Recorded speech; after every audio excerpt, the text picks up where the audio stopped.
Welcome back to my channel. Tonight, we wander softly into the warm, hearthlit heart of medieval Europe, where drinking was not just a pastime, it was a way of life. Our story begins in a place that smells of firewood, yeast, and warm straw.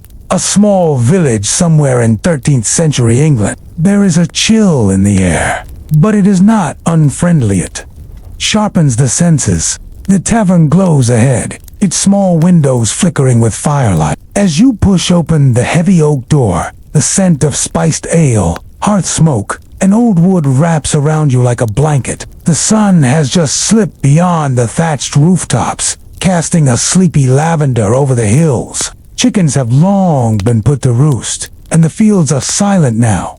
Folded into evening, you can hear the occasional bleat of a distant sheep, the soft plod of a cartwheel on dirt, and the low hum of laughter spilling from a humble wooden building at the village's edge, the local tavern. Let us go there now, slowly, in your mind. The ground beneath your feet is soft with earth. Inside, it is dim but cozy. The walls are made of timber beams and wattle and A hearth roars at one end, its flames licking a blackened kettle. Around simple wooden tables sit peasants, tradesmen, travelers. There are no menus, no servers, just a barkeeper woman with arms strong from decades of lifting, barrels pouring dark ale from a wooden cask. Wells were shallow, rivers were polluted by livestock, and so everyone drank ale. Children, elders, laborers, priests. It smells faintly of malt and smoke. It tastes earthy, simple, a bit sour, not unpleasant. But this was not a high-alcohol beverage. This was something called small beer or small ale, a weakly fermented drink, just strong enough to kill off harmful bacteria. This is not the kind of drunkenness, today. This is slower, thicker, more communal, more necessary. Because in medieval Europe, drinking was often safer than water. You see, clean water was not always available. Imagine yourself now holding a clay cup, rough around the rim, filled with this cloudy brew. You sip.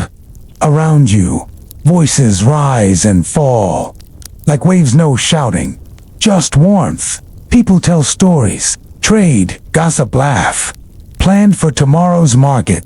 In the corner, an old man dozes with his cap over his eyes. Near the hearth, children quietly carve bits of wood into shapes. The tavern is the heart of the village, and alcohol is the blood that flows through it. Let us pause here for a moment. In the city's Southwark district, just over the Thames, alehouses are packed with apprentices, smiths, scribes, even clergy. Some sip wine imported from France or Spain, poured into metal goblets and consumed by candlelight. The spiced wine known as hippocras was especially popular at feasts, served at the end of a meal. It was thought to aid digestion. Breathe in that air, yeasty, smoky, warm. You are not in a rush. Torches line the walls, sputtering gently. You sit on a long wooden bench before a table laid with roasted meat, trenchers of bread, and platters of turnips and leeks. The night stretches out long and gentle ahead of you. In towns and cities, the scene is grander. Nobility and clergy favored it, not just for its taste, but for what it signaled: connection to foreign trade, to knowledge, to Christ himself. Imagine London. It is 1348. The plague is not here yet. Wine, in the medieval mind, was the drink of status. But wine was also mixed, rarely consumed. It might be diluted with water, spiced with cinnamon or clove, or even warmed. Let us now visit one such feast. It is the dead of winter, and we are inside the stone hall of a minor noble's keep. And then comes the hip. It is deep red, almost syrupy, ladled into your goblet from a bronze pot. As it touches your lips, you taste honey, cinnamon, ginger. Not rapid, not rowdy, but slow, heavy, ritualistic, and a slight bite of alcohol beneath it all. It warms your belly, makes your fingers tingle. Records from York and Bristol describe tavern brawls, drunken insults, and fines levied on those who drank past curfew. There were laws about serving too much ale, especially during church holidays. Yet, people drank anyway. This, too, is medieval intoxication. Hops were not yet common flavor, came from herbs, fruits, or even tree bark. Each brew was unique, each sip a story. But not all drinking was so refined. A lute player strums a lazy tune in the corner. In city taverns, things could get rowdy, because drinking in the Middle Ages was not about forgetting. It was about connecting. The ale has done its work not to make you forget, but to help you remember. To the land, to each other. The time ale was seasonal. It was brewed in homes, by wives and widows, in small batches that changed with the grain and the weather. And as we end this part of our sleepy journey, let us imagine one last scene. You are lying on straw near the hearth of that village tavern. Your belly is full. The ale has made your cheeks warm. The fire cracks gently. Outside, the wind picks up. But here, inside, it is safe. You close your eyes. Your body is heavy. The day has ended. That, in a world of toil and shadow, there was always light by the fire, and something warm to drink. We begin again, this time in silence. It is dawn in a Benedictine monastery, perhaps in 12th century France. The monks have already begun their day in prayer. Imagine mist curling across a stone courtyard. Gray light creeps over slate rooftops. Somewhere, a bell tolls low and slow, echoing across morning air. But now, after matins, and before prime, a few move quietly across a covered walkway, toward the outbuildings toward the brewhouse. Yes, monks were some of the finest brewers in medieval Europe. Let me take you there. The brewhouse smells of malted barley, wet wood, and herbs. Thick stone walls insulate the warmth. Copper kettles bubble over small fires, not just for income or hospitality, but for health.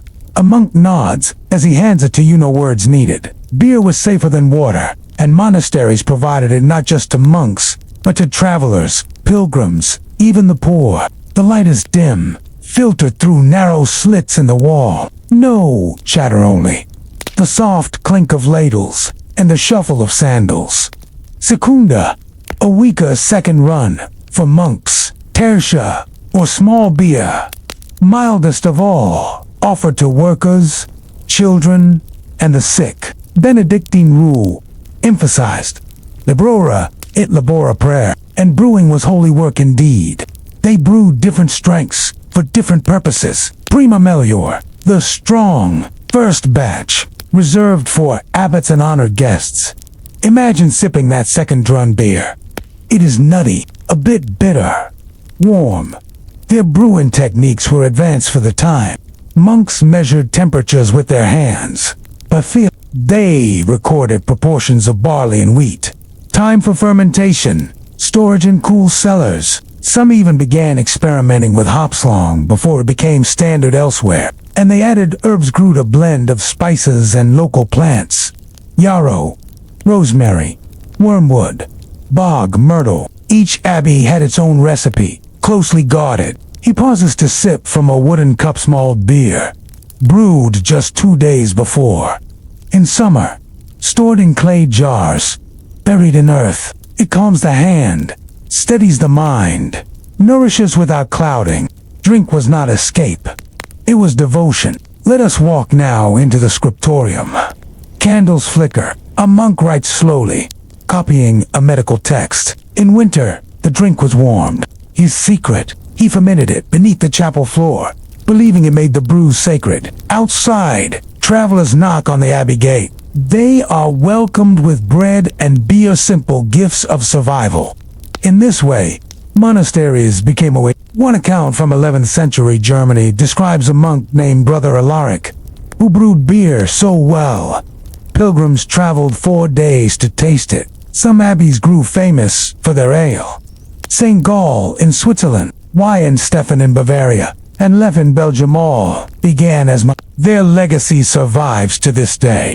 And so, tonight, as your breath slows, imagine a piece of that cloister, stone walls heavy with time, a warm cup between your hands, the low murmur of prayer, and the quiet alchemy of barley, water, and faith. We will journey next into medieval festivals where ale flowed freely, laughter echoed through fields, and even the saints seemed to join the dancing. Let us drift now into the heartbeat of the countryside, the bustling, music-filled world of medieval festivals. The air is thick with excitement, the sweet aroma of roasted apples and damp earth rising beneath your feet. It is midsummer. The fields are green, the skies are golden, and across the village commons stretch colorful banners. This is no ordinary day. This is feast day, a sacred celebration honoring saints, the harvest, or royal visits. And it is here, among laughter, bales, and wooden carts, that ale flows most freely. Picture it now, a wide wooden table under the open sky, covered in earthen mugs and clay pitchers. Villagers gather in woolen tunics and linen dresses, flower crowns woven from wild herbs. Children weave between dancers, and old men play hand drums by the hay bales. Somewhere, a goat bleats, a fiddle strikes up dot. The drinking begins early, not to excess but as rhythm. As part of the music, ale was woven into every corner of these festivals. It honored the saints. It celebrated the plow. It welcomed neighbors and warned the weather that man, at least today, would rule the day in some places. The beer was brewed just for this event, seasoned with honey, cloves, and even toasted grains, stronger than everyday ale. Richer dot we call it festival brew. And it did more than make one merry. It bonded strangers, resolved feuds, sealed marriages. Let us pause beside the storyteller's circle. A barefoot man with wild hair recounts the tale of Saint Arnold of Soissons, who saved his people during a plague by urging them to drink beer instead of water. They did, and lived. Children gasp, elders nod, and mugs are lifted once more. Now, imagine you are seated near a fire pit, surrounded by others. You have shared bread, you have danced, and now, as the sun lowers, the drinking deepens. The ale takes on a dreamlike quality. Voices soften, feet sway. You begin to notice the crackle of every flame, the stars waking in the sky, and then the songs begin. Not loud, not boastful, but deep. Harmonies layered over centuries of tradition. One verse tells of a maiden who drank too deeply and mistook a fox for her lover. Another, of a monk who hid his beer under the altar. Another, still, of a king who traded his crown for a barrel. There was magic in those stories, softened by hops and hours. And as night falls, so too does the laughter, slow, like cooling embers. Some villagers lie beneath the stars. Others stagger gently home. The festival becomes a memory dot, and in that quiet, only the flicker of torches, only the hum of a lullaby, only the last sip from a shared cup. Ale at a festival was not about drunkenness. It was about joining, singing, remembering. It was about allowing the soul to stretch, for once, past the demands of toil. And so tonight, as you drift to sleep, picture yourself resting on soft grass beside the fire. A mug half full by your side. Music still echoes, faint and sweet. You are full not just with food or drink, but with story, dot, and soon you will dream of songs sung in smoke and starlight, of cider-sweet kisses under lanterns, of saints who smiled at drunken dances. Tomorrow, the fields await, but tonight, you are here, safe, warm, and free. Asterisk, let us rise now from the village festivals and winding monastery cloisters, up toward grand halls of nobility, where tapestries sway quietly, where the flickering of chandeliers dances across golden goblets, and where wine was more than a drink, it was a symbol of power, peace, and silent rivalry. You are invited, dear listener, to take your place at the long wooden table of a noble court. The stone hall stretches wide around you, framed by carved beams and a vaulted ceiling lost in shadow.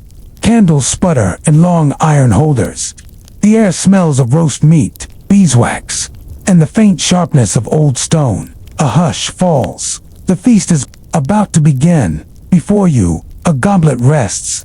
not pewter, like in the village taverns, but silver, cool to the touch, chased with the insignia of the noble house hosting this evening's event.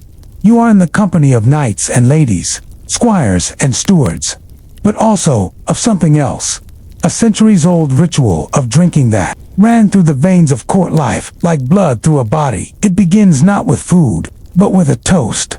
A herald announces the name of the guest of honor.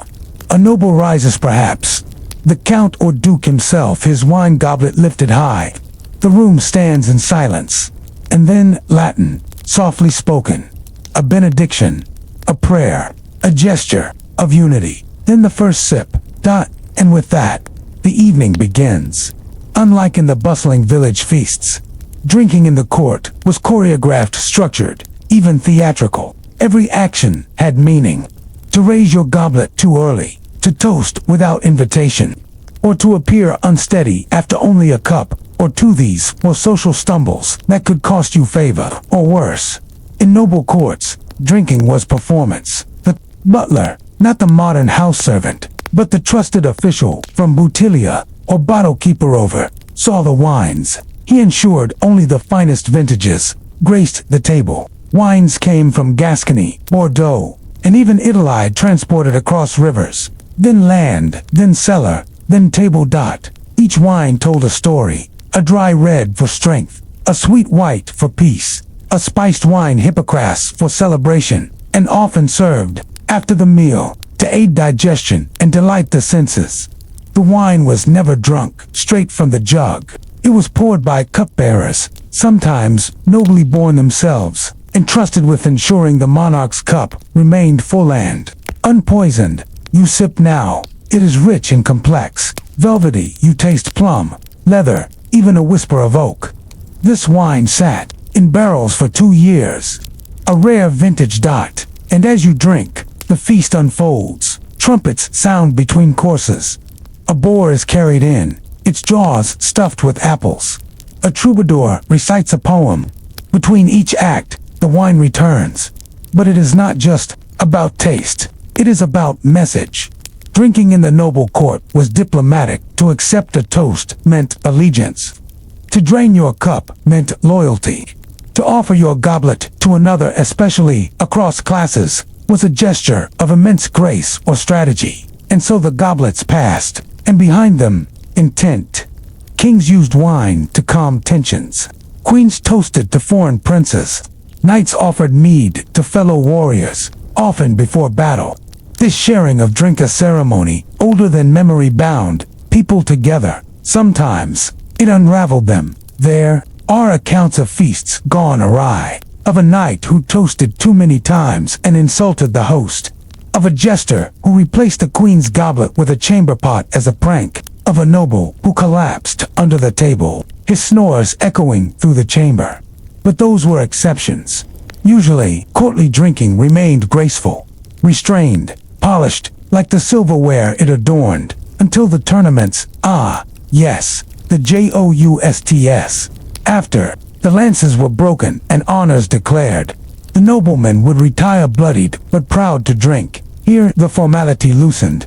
The knights drank from horn-shaped cups, often tipped in silver or carved with dragons and lions. Their meat, honey wine, was sometimes thickened with spices, herbs, or berries. They toasted victories, sang loudly, and sometimes fell into storytelling contests. One knight might boast, "I once drank 3 horns of mead and still bested a Hungarian champion." To which another would reply, "Then you were drunk, sir, and blind, for it was my cousin you struck with your horse." Laughter followed. Always laughter. But behind the mirth was something deeper. The acknowledgement that for those who might die in battle, tonight's drink could be the last. Let us pause here. Breathe in the hush of the court after the laughter fades. Hear the harp begin again. See the queen quietly sipping sweet wine, her eyes distant in thought. Don't notice the firelight glinting off the goblets more than cups. They are mirrors of trust, of alliance, of legacy. Some were heirlooms, passed from ruler to ruler. One king of Bohemia was said to have a goblet engraved with the names of every noble who drank with him at peace ceremonies. Another had a cup said to cry when a false oath was sworn over it. Rituals grew around the goblet. You did not toast with an empty one. You did not place it upside down. And if you spilled a drink during a royal toast, you begged forgiveness. Now imagine a wedding feast. The bride drinks first, then the groom, then the fathers. Every sip, a vow. Every drop, a wish for fertility, union, and strength. At some tables, the bride and groom drank from a shared vessel, a double-handled cup carved from one piece of wood. They drank simultaneously, a symbolic act of balance. If they spilled, it was considered a sign of mischief to come. If they finished together, the marriage was said to prosper. And at funerals, even here, in noble households, drinking continued. The goblet was passed in memory. The wine was red, symbolizing blood, life, and sometimes sin. Quiet toasts were made to the dead. The cup was left on the grave, or buried with the body, not for drunkenness, but for farewell. Now, as you lie back, let your mind rest on velvet pillows beside the noble's hearth. Let the soft sounds of lutes and hushed toasts lull you. Feel the weight of the silver goblet in your hand. Cool, then warm, full, then empty. Drinking among the nobility was more than indulgence. It was meaning. It was power. It was silence, where words could not go. And so, we close the goblet for now. In our next part, we leave these castles behind and head down winding roads, into the forest paths and dusty inns where travelers, minstrels, and pilgrims drank for entirely different reasons: to endure the journey, to forget the loneliness, and sometimes to simply survive.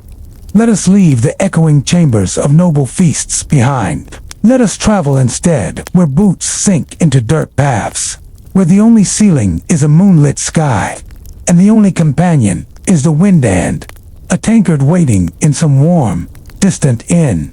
This is the road. The medieval road was no easy journey. Rutted, muddy, winding past forests that seemed to breathe and hills that stretched farther than the eye. But one thing kept weary feet moving forward: the promise of ale and shelter at the end of the day. Imagine a lone traveler, who, drawn tight, shoes wet, cloak heavy with rain. He sees it, a dim light ahead, a wooden sign swaying, the scent of smoke and onions. He knocks, the door opens, and inside, a tavern, warm and alive. Taverns were the heart of the wandering drinker's world. There was no gold, no Latin toasts, no silver chalices, only rough wooden mugs, thick barley ale, and a fire that never quite reached your toes out here. The drinking was raw, real, shared by pilgrims, minstrels, messengers, and monks, all bound together not by blood but by bone-deep fatigue and a shared love for the comfort of ale. Some taverns were cozy. Others were rowdy dens with low-beamed ceilings and crooked stools. Each one had a story or ten etched into its walls. Buying knives and tankards at the center. The drink. No tavern served the same ale. Some were sweet and cloudy, others so bitter they made your teeth ache. But all were brewed nearby, sometimes in the very back room, using well water and barley from the fields just beyond the hedgerow. Sometimes mugwort or yarrow was used instead of hops, and herbs like rosemary, wild thyme, or sage gave each ale its soul. Picture now a worn bench beside the hearth. Your boots are off, your hands wrapped around a mug warm from the fire, your body aching in that quiet, grateful way only a traveler knows. You drink, and with each sip, the miles of the day slip further behind you. It was not just the warmth of ale. It was the voices. Each inn was a theater, and the best actors were the drunk. One man boasted he once outran a wolf. After 3 pints, a woman claimed she cured her husband's baldness by pouring cider on his head while chanting church hymns. And always, always, a minstrel played softly in the corner. If not a harp, then a flute. If not a tune, then a tale. Minstrels traded song for supper, and often a second mug for a second verse. The tavern owner, usually a widow or former soldier, kept a close eye Not too much noise, not too much brawl, but enough cheer to keep the ale flowing. Travelers rarely stayed more than a night, but that one night could stitch memories for a lifetime.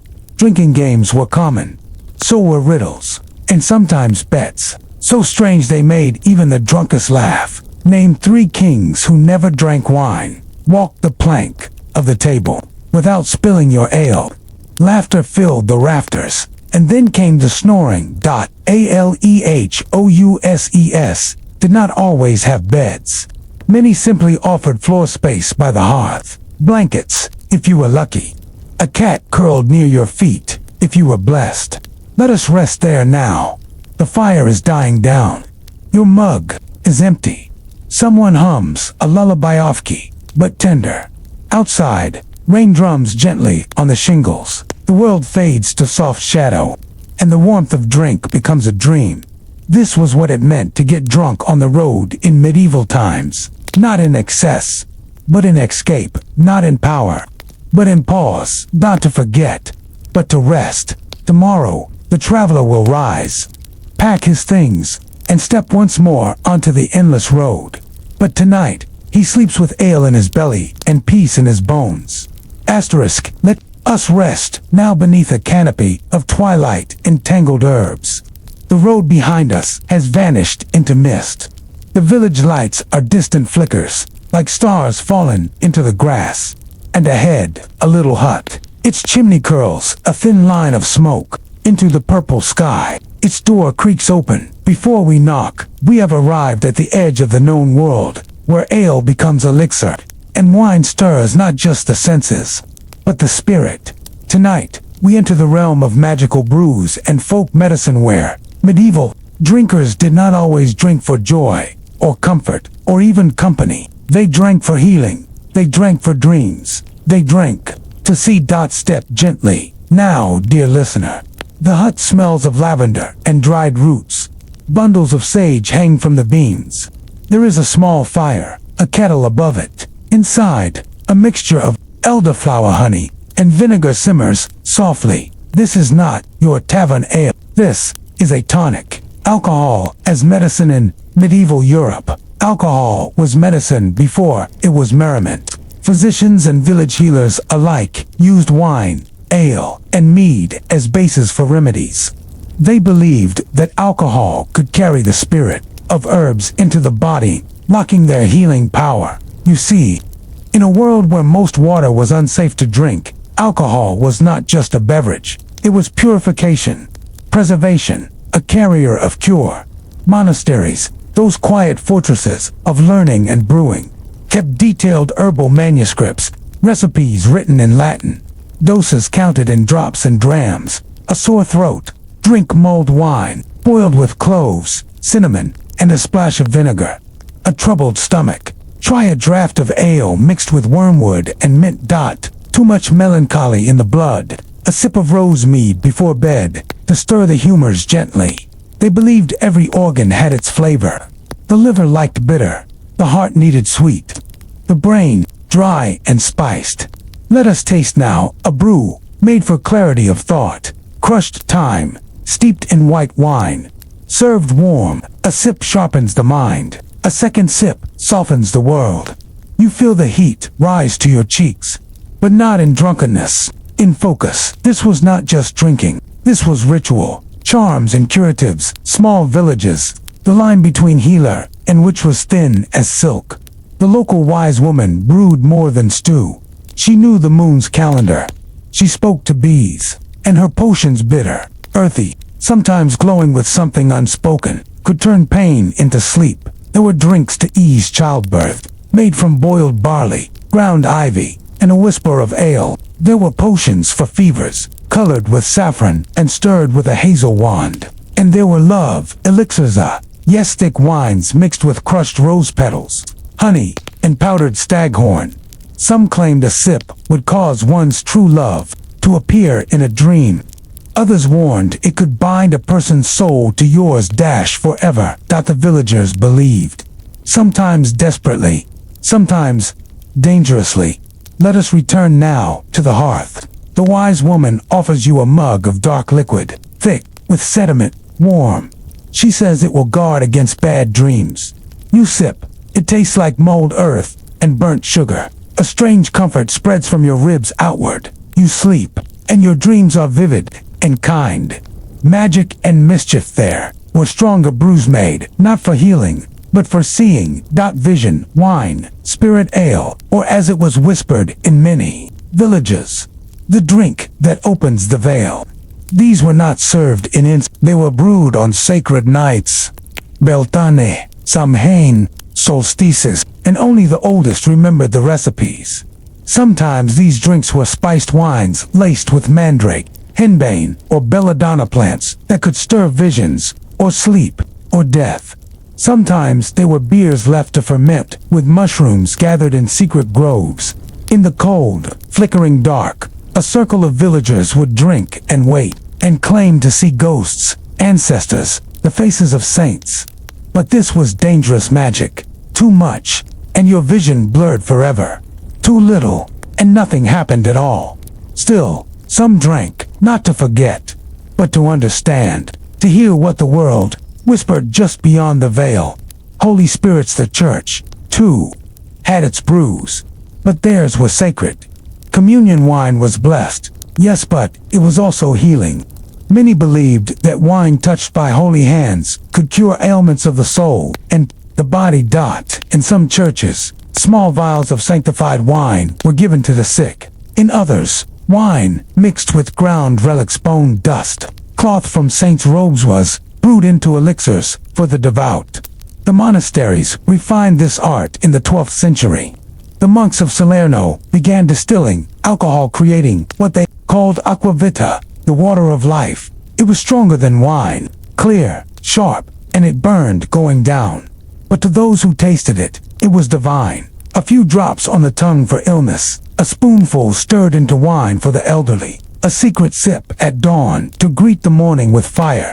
And so the first true spirits were born, not for revelry, but for remedy, brewing with intention and folk practice. The way you brewed a drink mattered as much as its ingredients. If you stirred clockwise, it was a blessing. Counterclockwise, a curse. If you spoke while pouring, your words might enter the brew. So silence was sacred. Some healers wore red while brewing.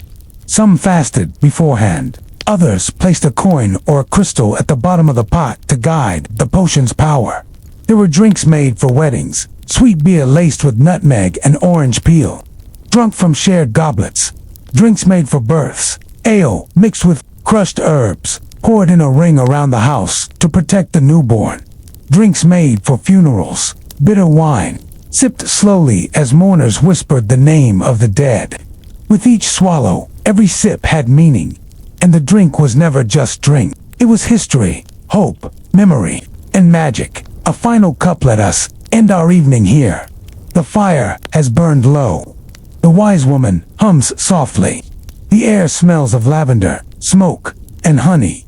She offers you one last cup, a sleepy brew, warm milk, barley, wine, crushed chamomile, and a hint of poppy. It is for rest, not sleep alone, but true rest, the kind that settles in the bones. You drink slowly, your heartbeat softens. The world drifts gently. Tonight, you are part of a long, quiet tradition of those who drink not to vanish but to listen, to ease, to remember, to prepare for another day. You rest now in the arms of the old world, held by warmth, by tradition, by dreams stirred gently with a wooden spoon. Sleep, traveler. We have many miles yet ahead. Let us now lift the veil of warm comfort and shared cups. Let us follow the sound of broken glass and slurred curses through cobbled alleyways and torchlit town squares. We are leaving the inn's cozy hearth and stepping into the darker corners of medieval life where drink did not soothe, but stirred chaos. This is the tale of drunken justice, of punishment, of shame, of the strange and often theatrical ways medieval societies tried to control those who got a little too wasted. Imagine a bustling town in 13th century England. The air smells of smoke, sweat, and livestock. A bell tolls in the distance, and market stalls bustle with shouting vendors, In the center of the square stands something peculiar, a wooden frame with holes for hands and head. The stocks, and in them, a man with ale on his breath, face red, head lolling. He had too much mead at midday, shouted at a merchant, knocked over a stall of apples. Now, he is punished. People laugh, some throw scraps, children jeer. This was one of the most common punishments for public drunkenness, shame by spectacle. Let us settle beside him, quietly, and observe what happens. When the merry turns messy, medieval laws on drinking itself was not a crime. In fact, it was often safer than water. But disorderly behavior caused by drink, that was another story. Each town, each manor, each kingdom had its own laws. In London, you might be fined for being drunk in the streets after dark. In Paris, a tavern keeper could be punished if patrons became violent. In some places, alehouses were required to close at sundown. Not for morality, but for peace. Excessive drunkenness led to fights. Too broken windows, too slander and sin, so laws emerged. Fines for shouting while drunk, public beatings for repeat offenders, tavern bans for those who caused too many brawls. And in some towns, ale testers roamed the streets, inspecting taverns and punishing those who watered down their brewer, made it to strong. Yes, even the strength of the drink could be judged and regulated. The alehouse courtsome. Towns had a strange little tradition. The alehouse court, held once a month. This court reviewed complaints from taverns. Sir John threw a stool at the fireplace. Mistress Betty insulted the priest's baldness. Young Thomas sang a lewd ballad while standing on the table. Punishments ranged from fines to shaming rituals. One favorite, the drunkard's cloak, a barrel, hollowed out, worn like a tunic. The offender marched through town wearing it while onlookers laughed. The message was clear: drink if you must, but do not disgrace yourself or your neighbors. Tavern fights and broken bottles. Let us peer now into a tavern after curfew. The door creaks open. Inside, the fire is low, the mugs are many, and voices are rising. A man shouts about a card game gone wrong. Another accuses him of cheating.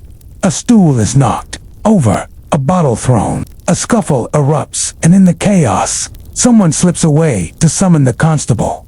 Brawling in a tavern was seen as disruption of the king's peace. You could be arrested, held overnight, fined, or forced to pay restitution. If someone was injured, especially a noble or merchant, the consequences worsened. A broken nose, a week in the stocks, a broken tooth, a public flogging. And if you injured a clergy member while drunk, excommunication. Maybe worse.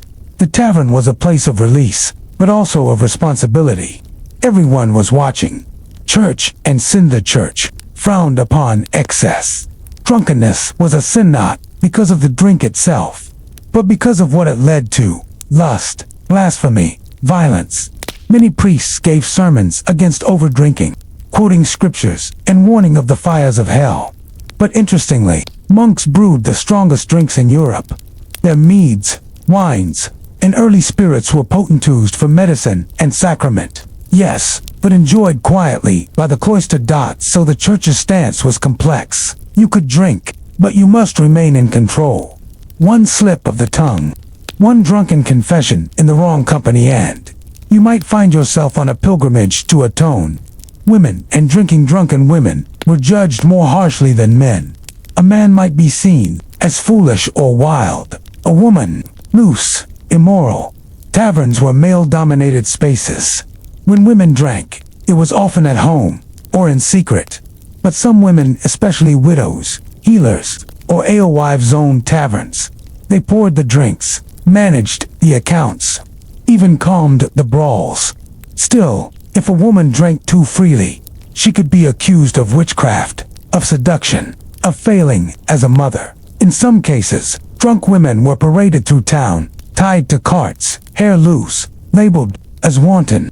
The shame was meant to stick longer than any bruise. Silent night now. Let us return to the street. The square is empty. The stocks are vacant. The tavern door is shut. Only the breeze remains, soft, cool, gentle against your cheek. The night watchman passes, his lantern sways, his footsteps echo, and somewhere, in a back room, a man wakes with a headache and regret, a vow whispered into the dark. Never again. But we know better, do we not? For in the medieval world, as in ours, the line between joy and excess was thin, and the night always promises more drink tomorrow. Asterisk, rest your head. Dear traveler, let the warmth of candlelight return behind your closed eyes. Breathe in the scent of smoke and rose petals. Let the crackle of fire guide you into stillness. Tonight, we leave behind the chaos of tavern brawls and drunken justice.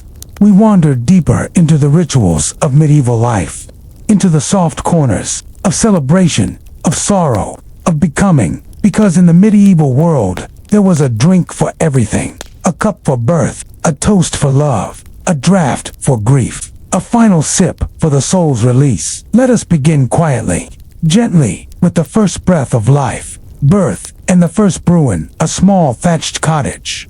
A baby cries for the first time. The midwife wraps it in linens. The mother weeps softly. The hearth glows nearby, and in a wooden bowl, still steaming, sits a potion of barley water, honey, and herbs. It is not for the child, but for the women. A birthing brew, sweetened with fennel for digestion, warmed with ale, sometimes thickened with egg yolk. In parts of northern Europe, it was tradition for the mother to sip churching ale, special brew, served when she re-entered public life after giving birth. It was a sacred moment, a return, a cleansing. This drink was offered by neighbors, by sisters, by the wise women of the village. It was not celebration, it was solidarity, and for the newborn, a gentle touch of wine on the lips, a Christian blessing, yes, but also believed to ward off spirits and sickness. So even before a child could walk or speak, they had already tasted the drink of the land. Childhood and the ale of innocent children did not drink wine or strong ale, at least, not yet. But small beer, low in alcohol and rich in nutrients, was given freely at meals. It was often safer than water, brewed at home, fermented just enough to keep. Children drank it from wooden cups with both hands, and in doing so, they joined the rhythms of the household. At feast days like midsummer or Candlemas, older children might be given their first sip of real ale. Not much, just a taste, but enough to feel included, enough to giggle when it made their ears warm. These moments marked unspoken milestones. No banners, no records, not just a quiet mug passed from father to son, or from mother to daughter. A lesson: drink slowly, drink with others, drink with care. Coming of age, now we move forward. The child becomes a youth, and with this change comes the first true drink. In England, it might be at Whitsuntide, when boys and girls danced around maypoles and stole kisses in the hay. In Germany, during harvest home, when a teen helped cut the last sheaf of wheat and was rewarded with his first mug of mead. In Scandinavia, when the oldest child was allowed to pour ale from the family barrel into the Yule horn. These were not public ceremonies, but everyone noticed. A hand steadier on the cup, a taller stride, a different kind of laughter at the feast table. Some villages had secret songs sung only when a boy came of age. The song ended with a toast, a name, a legacy. The girl who turned 14 might receive a goblet of rose wine from her grandmother. And in that sip was the wisdom of centuries. Drink, my child, it said, but drink wisely. This is the first cup of adulthood. Weddings and the bridal brew the most joyful of all ceremonies. Weddings were soaked in tradition and drink. A marriage was not only a union of people, but of families, land, faith, and often cattle. To honor such gravity, a drink had to be brewed with care. The bridal ale, or bride's brew, was made weeks in advance. It was strong, sweet, filled with herbs that symbolized fertility and fidelity. Rosemary, for remembrance. Marjoram, for desire. Mugwort, for protection. At the wedding feast, the ale was poured into large bowls or jugs and passed around. One tradition, from Wales, tells of the cup of concord, a silver vessel from which both bride and groom would drink in turn, sealing their vows with ale. In some regions, Newlyweds were given a small barrel of mead to drink every night for a month hence, the word honeymoon, and if the couple conceived during that time, it was said the child would be lucky, musical, and never thirst for wine again. Let us raise a goblet now. Feel the warmth, taste the honey, let it sing in your chest. 2 hearts, 1 cup, mourning, and the bitter wine knot. All drinks were joyful. When someone died, the village mourned, not just with tears, but with cups. Funeral ale, wake wine, passing mead. These were shared in hushed tones, around fires. With the dead still near, it was common to toast the name of the deceased 3 times. Each toast was followed by silence, a sip, a sigh, sometimes a special mug called the memory. Let your shoulders drop, let your breath slow. Imagine a flickering candle beside your bed, the flame gently tilting toward the hush of midnight. Tonight, our journey moves away from the physical world into the invisible.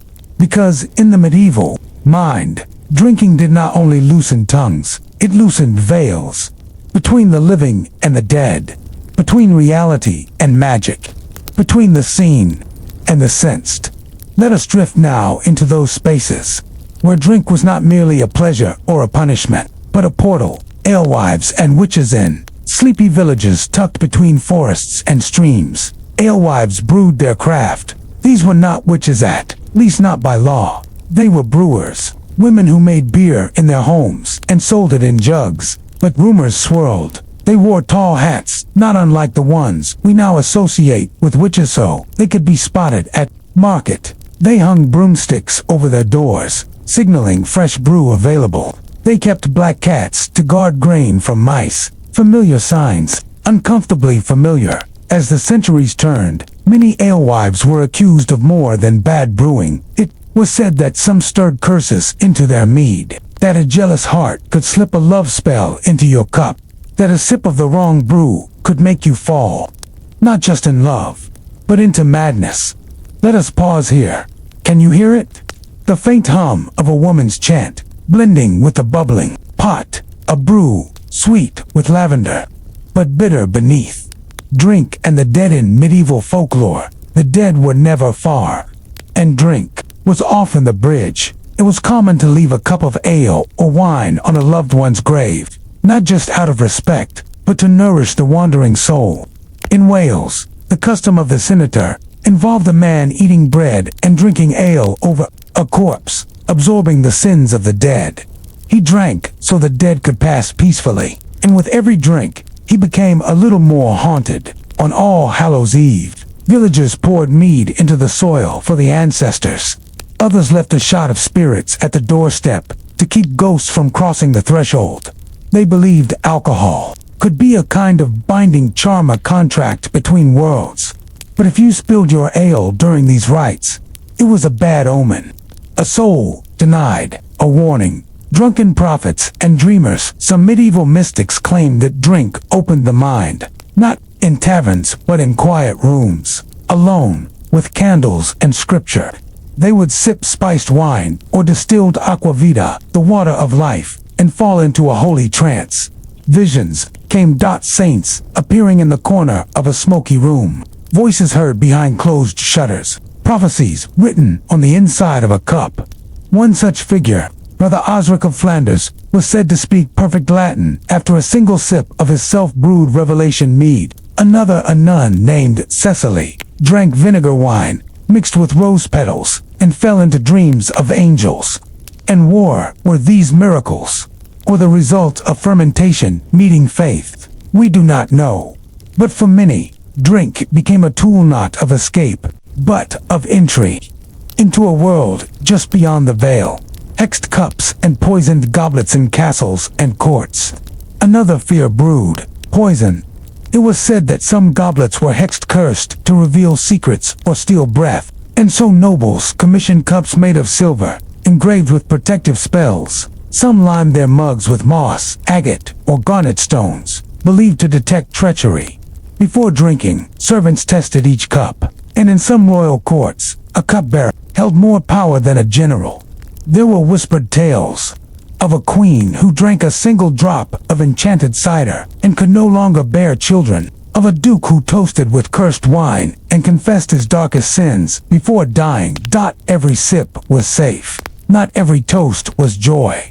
The curse of the fourth coupon. Old superstition said that one should never drink more than 3 cups in a night. The first was for health, the second for fellowship, the third for song. But the fourth cup was for the other world. To drink it was to invite mischief, or madness, or memory that would never leave.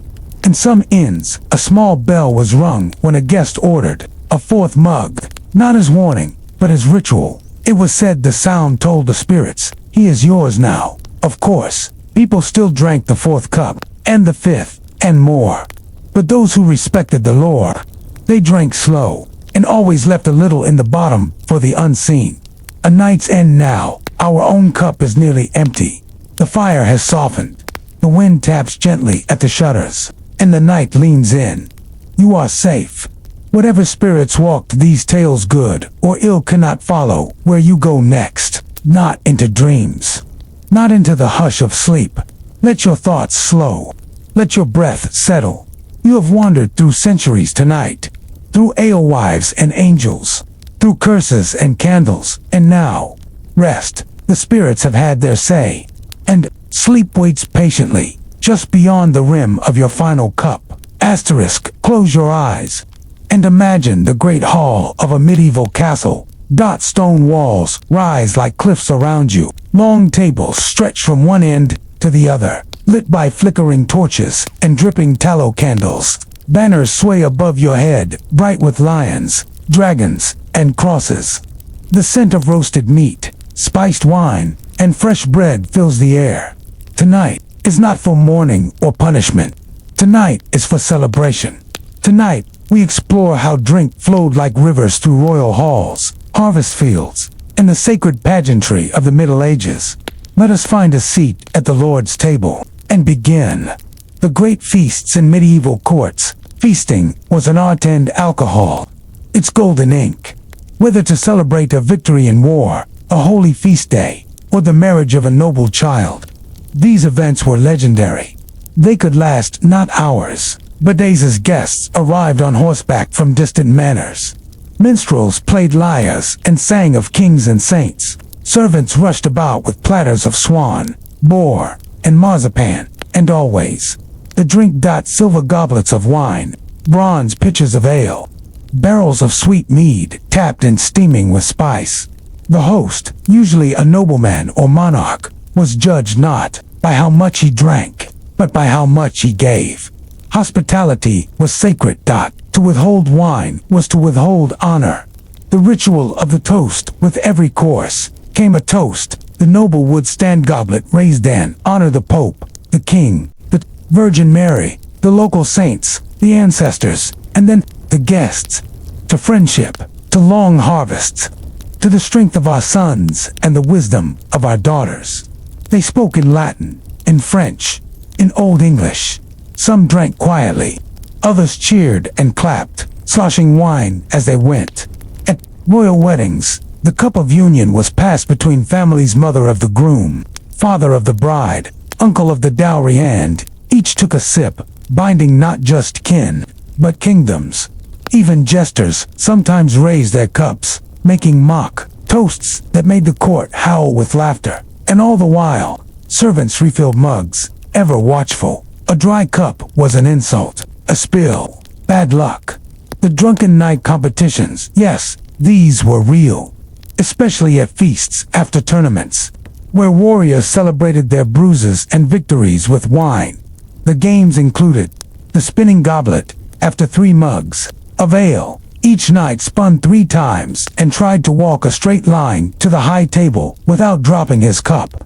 Balance the mead, a tray with 4 jugs, held steady while reciting the Lord's Prayer backward. Joust of wits. 2 knights would take turns insulting each other between sips of strong spirits. Loser was the first to slur, though many of these were unofficial. They became a favorite among guests, especially those too full to dance. Some lords even gave awards for the most graceful drunk, or least vomit on one's tunic. These contests were not about foolishness. They were about valor and restraint. Even under the influence, To drink well was to rule oneself. Monasteries and their secret cellars now. Let us leave the castle and walk toward the quiet cloisters of a monastery. You may think monks were sober and silent, but many were the most skilled brewers in all of Europe. Within the stone walls of abbeys, recipes were perfected. Cherry-infused meads, bitter ales, aged in carved oak, herbal tonics, stronger than most wines. They brewed not for profit, but for preservation of knowledge, of healing, of tradition. That their drinks were used in ceremony, hospitality, medicine, and contemplation. Yes, even solitude had its sip. Some monks believed that just enough wine could open the heart to God, but too much, that was the devil's gateway. So they drank in silence, measured soft-footed, across flagstones, beneath stained-glass saints who looked on in quiet forgiveness. Village festivals and sacred sips outside the courts and cloisters. The common folk had their own ways of drinking in celebration. At harvest festivals, cider and ale were carried in wheelbarrows, poured into wooden troughs, and scooped with ladles. There were dances around bonfires, where couples passed mugs and whispered oaths. Children were allowed sweet sips, honey wine thinned with water. Elders told stories, with mouths stained purple, from blackberry wine. One curious tradition, from Cornwall, on Midsummer's Eve, villagers left small cups of beer on their doorsteps to appease the pesky, mischievous spirits who might otherwise steal grain or sour the milk. In Germany's Black Forest, a man who brewed a good ale for festival day could be named Hop Father, blessed by the town, toasted with every jug. In Italy, a widow who served homemade wine to 20 guests without insult could win a basket of gold-threaded linen. Festivals were rowdy, yes, but they were also sacred. The cup-bound community. Each sip held memory, sweat, laughter, and old songs. When the king got drunk, kings were human, and humans sometimes drank too much. One story tells of King Edward IV of England, who after a long feast became so drunk he knighted a roast pig.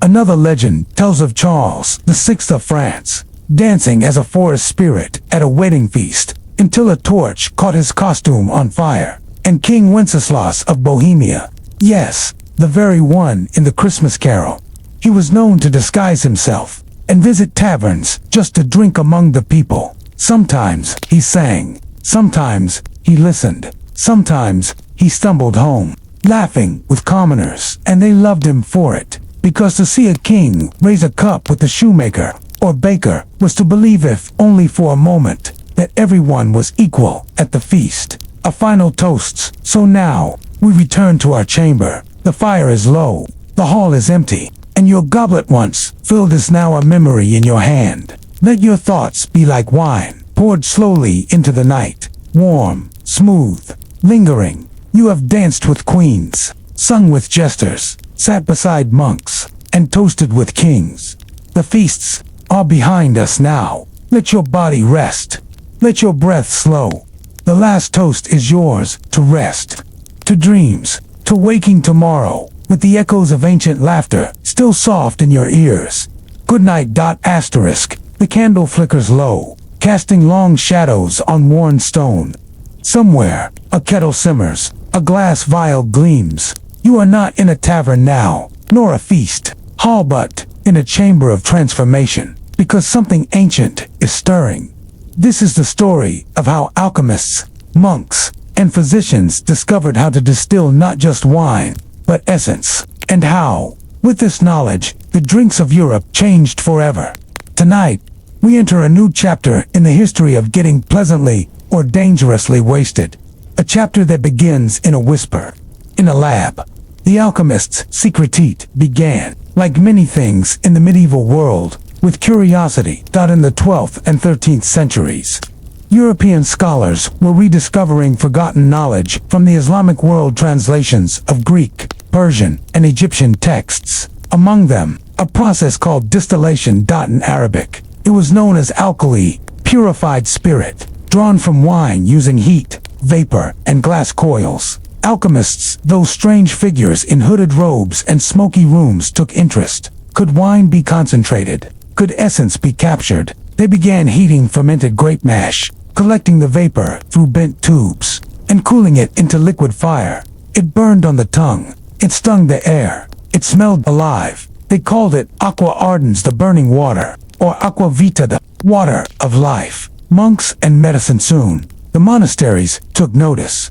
Monks were not only brewers, but also healers. They copied ancient medical texts. They tended the sick. They experimented. In the apothecaries of abbeys, distilled spirits became medicine. Small glass bottles held cloven-fused brandy for toothaches, wormwood wine for fever, mint spirit for stomach pain, anise tincture for melancholy. In the abbey of Salerno, monks began producing distilled wine liqueurs as tonics for the aging and the ailing. A few drops in water, a splash in tea, a trickle on the tongue before prayer. It was not drinking. They insisted it was healing, and yet some monks were said to smile a little too brightly after their nightly dose. Physicians and the rise of apothecary spirits. By the 14th century, physicians in cities like Bologna, Paris, and Prague were distilling their own blends. They believed the purified essence of alcohol could draw out the spirit of plants. And so began the era of the medicinal liqueur. Rose, brandy, for the heart. Cinnamon spirit for circulation. Lavender tincture for sleep. Wealthy patients began requesting their own bottles, sometimes more for pleasure than pain.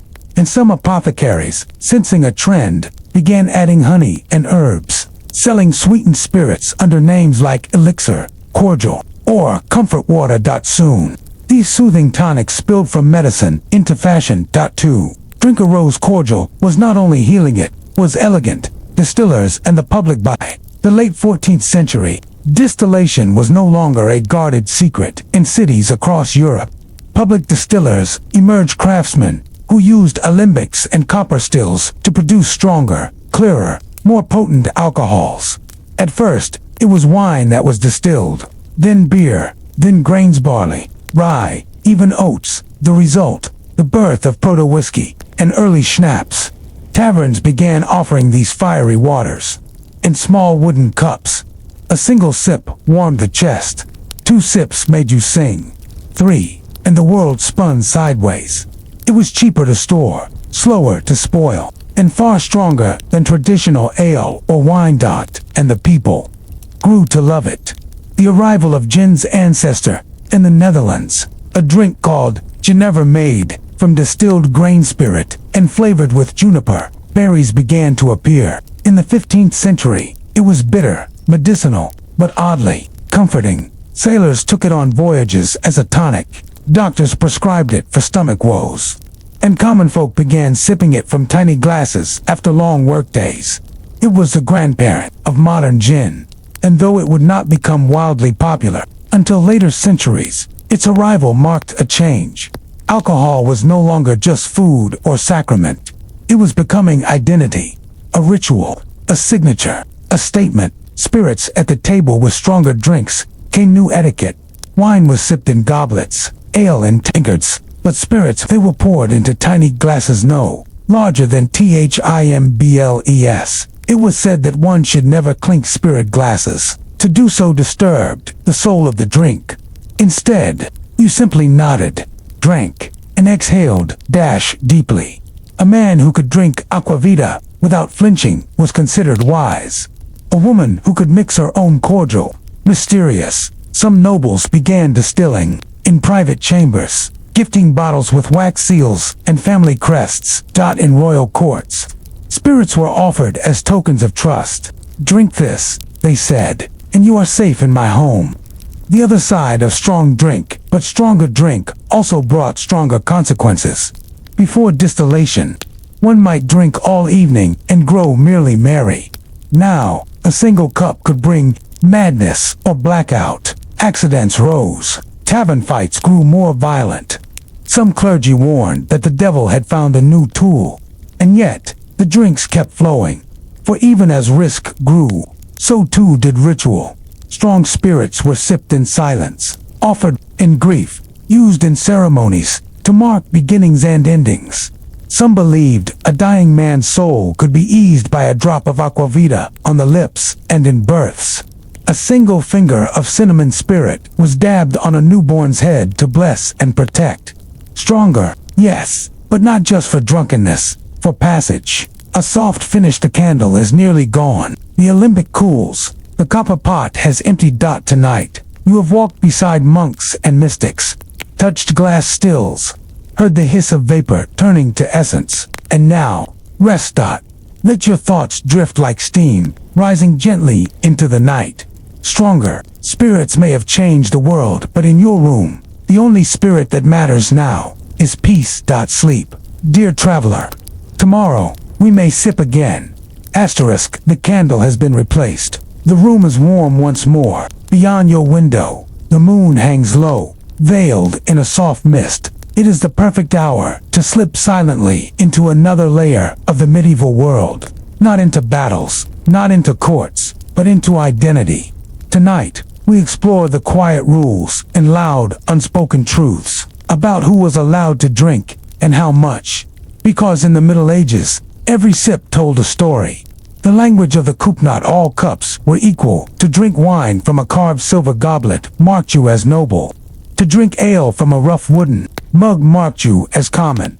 But it was not just the vessel that mattered. It was how you drank. With whom and why. Was it at a feast, a field break, a funeral?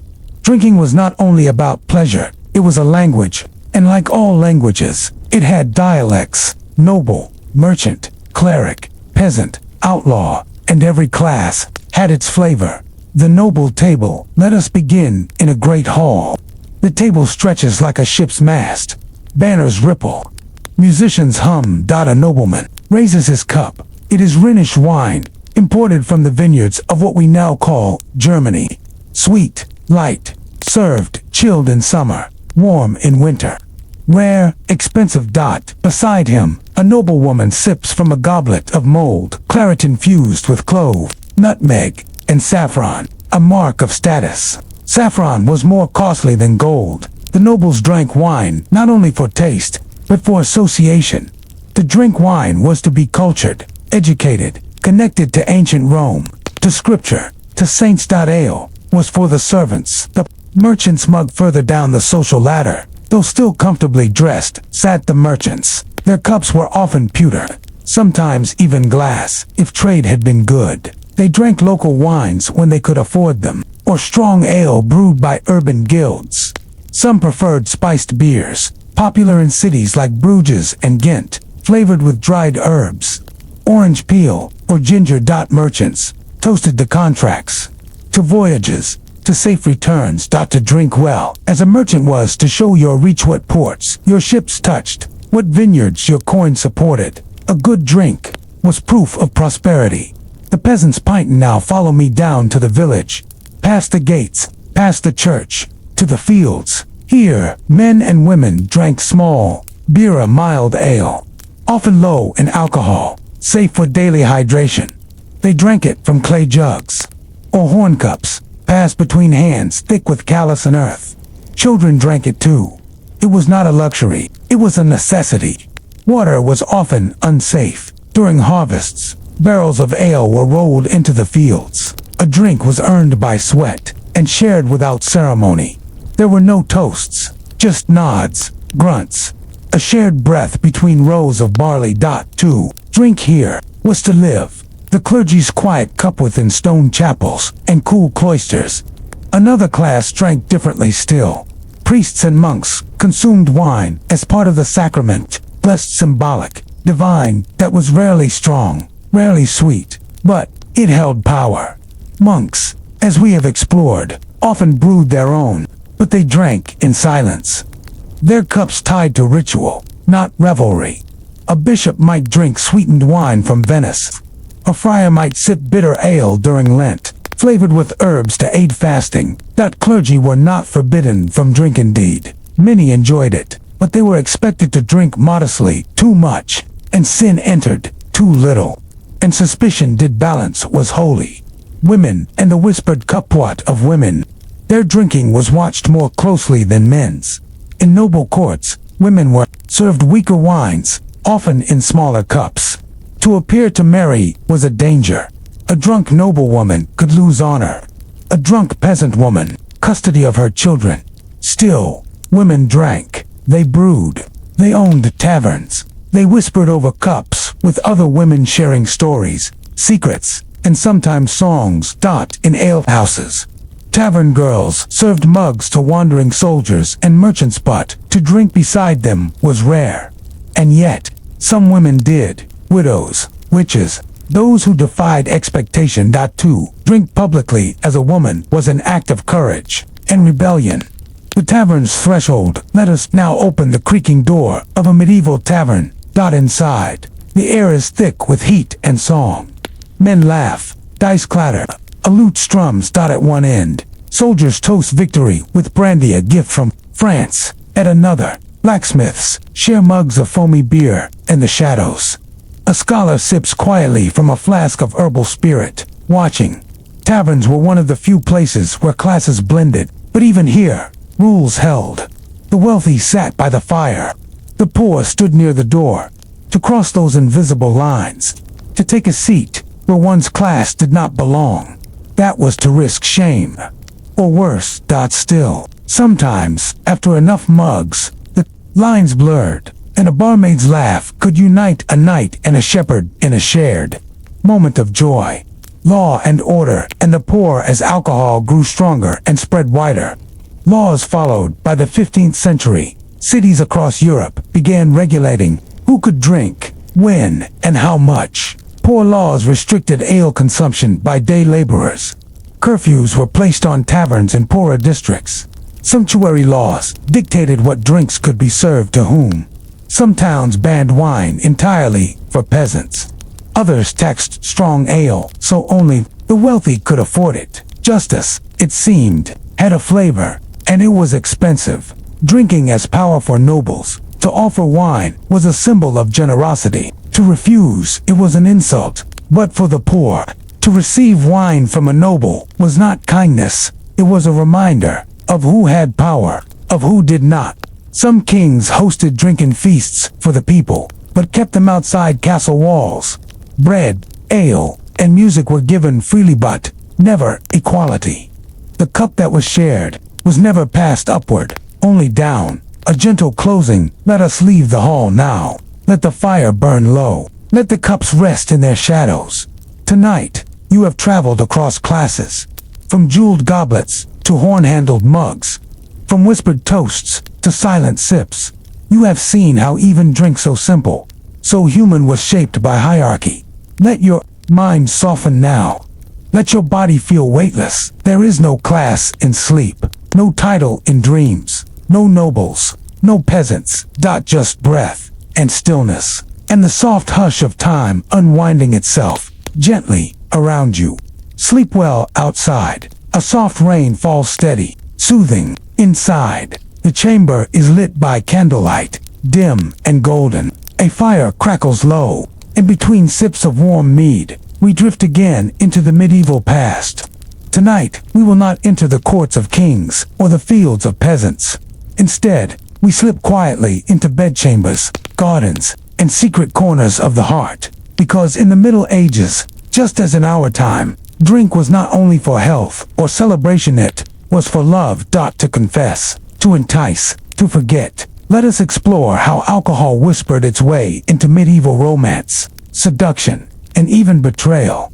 The courting cup in many medieval households, particularly among nobility and merchants. There was a tradition called the courting cup. It was simple and designed to handles. One cup, and it was used by young couples who were newly betrothed. They would sit beside one another in a quiet garden or under the watchful eyes of parents and drink from the same vessel. She would lift one handle, he the other. Their eyes would meet. The wine would flow. This act symbolized balance, union, trust. Some families filled the cup with sweetened mead, said to promote fertility and happiness. Others used wine brewed with rose petals or cinnamons, symbols of love and desire. But the message was always the same: drink and know each other. Aphrodisiac elixirs. The medieval world was steeped in superstition and symbol. And so, it should be no surprise that lovers' secret and sworn often turned to spiked potions for courage, or passion. Physicians and wise women alike sold elixirs made from mandrake root, said to stir desire, nutmeg and saffron, to warm the blood, honey, mint, and aged wine, to soften inhibitions. A merchant might send a gift bottle ahead of a romantic visit, sealed with wax and scented with cloves. A knight might sip a love tonic before declaring himself at a banquet. These drinks were not always effective, but belief can be powerful, and sometimes all it took was a single sip to set hearts aflame. Mead and the honeymoon. The word honeymoon has deeper roots than you might think. In medieval Europe, particularly in Anglo-Saxon and Norse traditions, it was customary for newlyweds to drink honey wine mead for one full lunar cycle after their wedding. Why? It was believed that mead encouraged fertility, softened tempers, and sealed bonds between couples. Hence, honeymoon, a moon's worth of honey-drinking. This tradition was not merely symbolic, it was ritual. The mead was often brewed specially for the couple, infused with herbs chosen by family matriarchs, each said to protect, seduce, or soothe.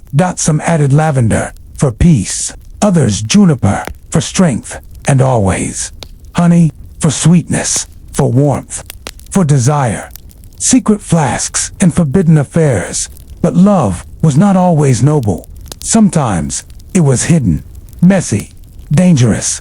A noblewoman might hide a silver flask beneath her gown, filled with cherry liqueur, a gift from a forbidden lover. A stable boy might sip bold red wine, then climb a ladder to the chamber window of the baker's daughter. In poems and court songs, drink was often the code used to describe passion. I tasted her mead, and my lips forgot the taste of water. He poured his wine into my cup, and I drank without trembling. Taverns became meeting places, not just for travelers and merchants, but for secret trysts. A couple might meet by chance, or by plan, and in the glow of the hearth, with drink in hand, they might speak what they could never write.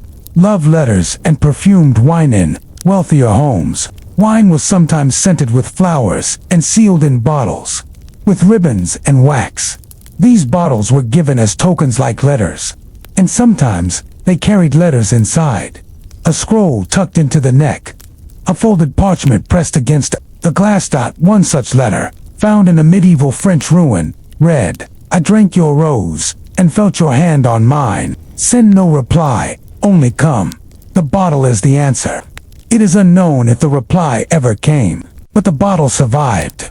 Betrayal at the cup. Just as drink stirred love, it could also destroy it. A husband might poison a wife's wine. A jealous rival might lace a suitor's ale with sleeping root. A jilted mistress might sip deeply, then curse the one who left. There are stories truer told, though, women who drank from silver chalices and fell into dreamless sleep, never to wake. Others drank to forget. A lover lost in war, a marriage made for coin, a child born of violence. In these stories, wine was not a blessing, it was a boundary between love and despair. The widow's cup. In many cultures, a widow was offered a single glass of wine on the night after burial. She could drink it all, half, or none. The choice was said to show her heart. To drink it all was to release the departed. To leave it full was to cling. To drink half was to accept life and loss. This quiet ritual, often done in solitude, was among the most intimate acts of grief in medieval households. And afterward, some widows never drank again. Others drank freely, choosing life, choosing love again.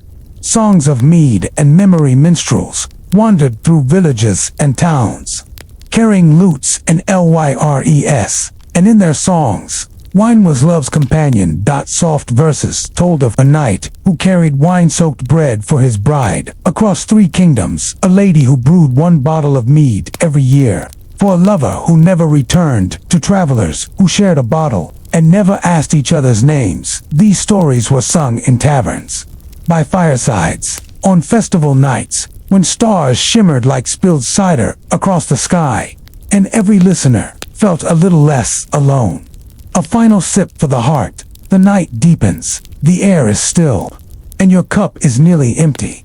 You have wandered through gardens, through weddings, through secret corners of taverns and hearts. You have tasted the sweetness of honeyed wine, the fire of cherry spirits, the stillness of bitter ale. Let your thoughts slow, let your breath soften. If love was drink in the Middle Ages, then dreams were the morning after, and now you drift toward them. The candlelight flickers, a distant church bell tolls, slow, low, the hour before dawn. Let us return now to the cobbled streets of medieval towns. But this time, we will not enter taverns, nor love letters, nor royal feasts. Tonight, we step into the shadows of justice, into the strange, symbolic, and often humiliating world of how medieval society punished public drunkenness. Because when wine turned to foolishness, and ale into violence, the consequences could be loud, or silent, painful, or poetic. Let us begin. The village Stockton, the center of most towns, stood a wooden structure, simple, heavy, familiar. The stocks too, thick beams with circular cutouts, just enough space for a man's ankles or wrists. Those caught drunk, in public, disturbing the peace, or using foul language under the influence, were often sentenced to spend a full day locked in the stocks. They sat in the open sun, or the freezing rain. People passed by, sometimes tossing bread, or insults, but the true punishment, shame. Children stared, neighbors whispered, and the drunkard, now silent, was forced to reflect under the watchful eyes of the village. It was not just correction, it was theater. The drunkard's cloak. Perhaps the most curious of punishments was the drunkard's cloak, used in parts of England, Germany, and the Low Countries. This punishment involved forcing the offender to wear a barrel hollowed, strapped over the body, holes cut for arms and legs. It was not comfortable. It was not dignified. The drunkard was paraded through the streets, sometimes made to sing, dance, or recite psalms. Sometimes led by children, sometimes jeered by the very men who had shared drink the night before. It looked ridiculous. That was the point. It was a public message. This is what happens when you cannot control your cup. The ale stake shaman parts of rural England. Those who sold bad ale or overcharged drinkers were subject to a peculiar punishment. The ale stake, a long wooden pole, stood outside every licensed alewife's home. It displayed a bundle of barley as a sign that she sold ale. If her ale was judged poor, watered down, or overheating the blood, a phrase for causing trouble, she was publicly fined and her stake pulled down. Sometimes it was burned. Other times she was forced to drink her own poor ale before a gathered crowd. Again, humiliation over harm. Ale was sacred. To ruin it or abuse its power was to insult the community. Drunken dances and mock parades in some towns, particularly in France and Germany, certain punishments turned into processions. A drunkard who caused a brawl or insulted a priest might be tied to a donkey, facing backward, holding a mug. He was paraded through the streets. Boys played pipes. Women laughed behind veils. Shopkeepers poured sour ale into his cup and cheered. Some festivals even reenacted these punishments as part of their revelry, turning real shame into ritual comedy. But for the man on the donkey, it was no joke. He became a character in his own cautionary tale. Church and civic penitence. Drunkenness, especially among clergy, was a serious offense. A priest found drunk on Sunday, or during a holy fast, might be defrocked, publicly scourged, or forced to beg forgiveness before his parish. Some monasteries recorded punishments in meticulous penance books. First offense, silence and extra prayers. Second offense, fasting. Third, isolation. Fourth, exile or dismissal. The idea was not just correction, but cleansing. Monks believed the body could be purified of sin through suffering, even for lay people. Confession was required after drunken episodes. A woman who struck her husband under wine's influence might kneel before a priest, whispering shame into stone. The punishment was spiritual, not only social. Alewives and double standards women faced harsher scrutiny. Alewives who drank too much of their own product, or were caught loud and laughing in taverns, were labeled immoral. One chronicler wrote, "A woman who sings over wine invites the devil to her lap." Many women who drank freely were accused of being witches, harlots, or worse. Some towns forced disorderly women to wear colored hoods or carry a wooden spoon marked with shameful signs. Others were forced to stand barefoot in the square, holding an empty cup, symbolizing their lack of virtue. And yet, men drinking twice as much might receive only a slap on the wrist or a gentle scolding. This was not just justice, it was patriarchy, poured and served. Satirical ballads and name and shame, one of the most powerful tools of punishment. Song. Townsfolk composed rhymes and chants about known drunkards verses passed from child to child, sung during festivals. A man might wake to find a crude poem nailed to his door. Here lies Tom with ale in his beard. He sang with goats and spat at the steered. The mead he drank made the milkmaid flee. Now he sleeps beneath the cider tree. Sometimes these songs lived on for decades. Sometimes centuries to be remembered. In drink was not always a legacy one wanted. Medical misunderstandings. Some cases, excessive drinking was not seen as a sin, but as an illness. Certain physicians believed that habitual drunkenness was caused by an imbalance of the body's humors, especially too much hot and moist bile. Treatments included bloodletting, forced vomiting, drinking bitter herbs, steeped in vinegar, being locked in dark, cool rooms to rebalance the heat. These methods were not always cruel. Sometimes they were simply confused compassion, and sometimes they worked, but more often the root cause, grief, hunger, hopelessness, remained untouched. The silent punishments. Some punishments left no marks, no poems, no cloaks, no stocks, only silence. A drunk father might find no bread baked for him. The next day, a drunk wife might wake to find her children sent to an aunt's home. Some were excluded from guilds, from holy processions, from family tables. It was not a loud shame, but it was deep, in a world bound by community. To be quietly cast out was the most terrible sentence of all. A final reflection now. The streets are empty. The stocks are bare. The torches fade. You have walked beside donkeys and jesters, heard songs of shame, and sipped from bitter cups. You have seen how the same drink that brought laughter could also bring exile. But now, those voices fade. Let them go. No stocks here. No cloaks. No stairs. Only sleep. Only rest. Let your body soften. Let your breath deepen. The punishments are past. You are safe. Good night, wanderer. Asterisk somewhere. A wheel turns. A wooden door creaks open. Barley is stirred with a great wooden paddle, and a fire is lit beneath a copper pot. The air smells of yeast and time. Tonight, dear dreamer, we leave behind the punishment of drunkards and slip gently into something more hopeful. The transformation of alcohol from local brew to growing business. Because as towns became cities and villages found roads that reached far and wide, ales, wines, and spirits evolved from household fare into commerce. This is the story of how brewing became professional. The early household brewer in the earliest parts of the medieval period. Most ale was made in homes. Mothers brewed it for their families, wives for their husbands, widows for their neighbors. It was a necessity, not a luxury. Water could carry illness. Ale, however mild, was safe. These brewers were not merchants. They were caretakers. The tools were simple. A copper cauldron, a wooden paddle, clay pots for storage. Wild yeast, rising quietly from the air brews, were made in small batches and drank within days. Spoilage came quickly, but it was fresh, and it was personal. Every brew had the flavor of its maker. Alewives and their signs by the 11th and 12th centuries. Some women began brewing more than they needed, offering extra ale to passers-by, and so was born the alewife. Outside her door, a sign was hung, a broomstick, a bunch of twigs, or a garland of barley. This told travelers, ale is here. Her door was open, her hearth warm. These signs became symbols of trust.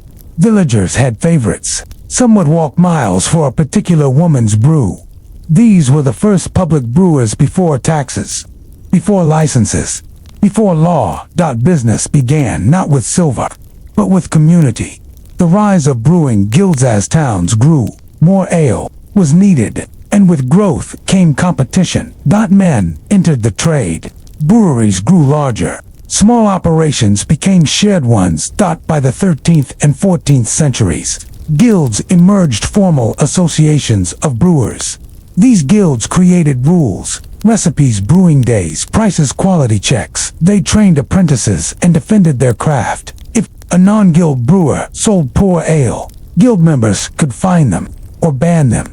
Guilds also became social institutions, hosting feast days, sponsoring church events, and offering care for members who fell ill. Brewing was no longer a household chore. It was a profession. Licensing and regulation. As brewing expanded, so did government attention. Towns began issuing licenses for brewers, often yearly.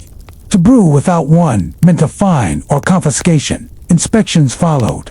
Ale tasters, known in England as ale conners, walked from house to house, sampling pints. They judged strength, cleanliness, price, fairness. In some villages, ale conners tested by sitting on a wooden bench soaked with fresh ale. If their leather breeches stuck, the ale was judged too sticky, too sweet, or under-fermented. It sounds strange, but it worked. These inspections ensured that brewers did not cheat their neighbors. The birth of taverns and inns. With the growth of towns came the rise of taverns and inns. These were more than places to drink. They were hubs. Merchants struck deals. Pilgrims rested. Minstrels sang. Messages passed hand to hand. And behind the scenes, the tavern keeper brewed, poured, and served. Taverns bought barrels from local brewers or began brewing on site. They marked their signs with lions, boars, or casks. To walk into a good tavern was to step into familiar. Pilgrims rested. Minstrels sang. Messages passed hand to hand.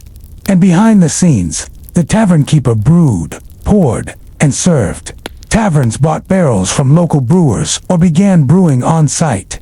They marked their signs with lions, boars, or casks. To walk into a good tavern was to step into familiar warmth, a hearth, a bench, a mug.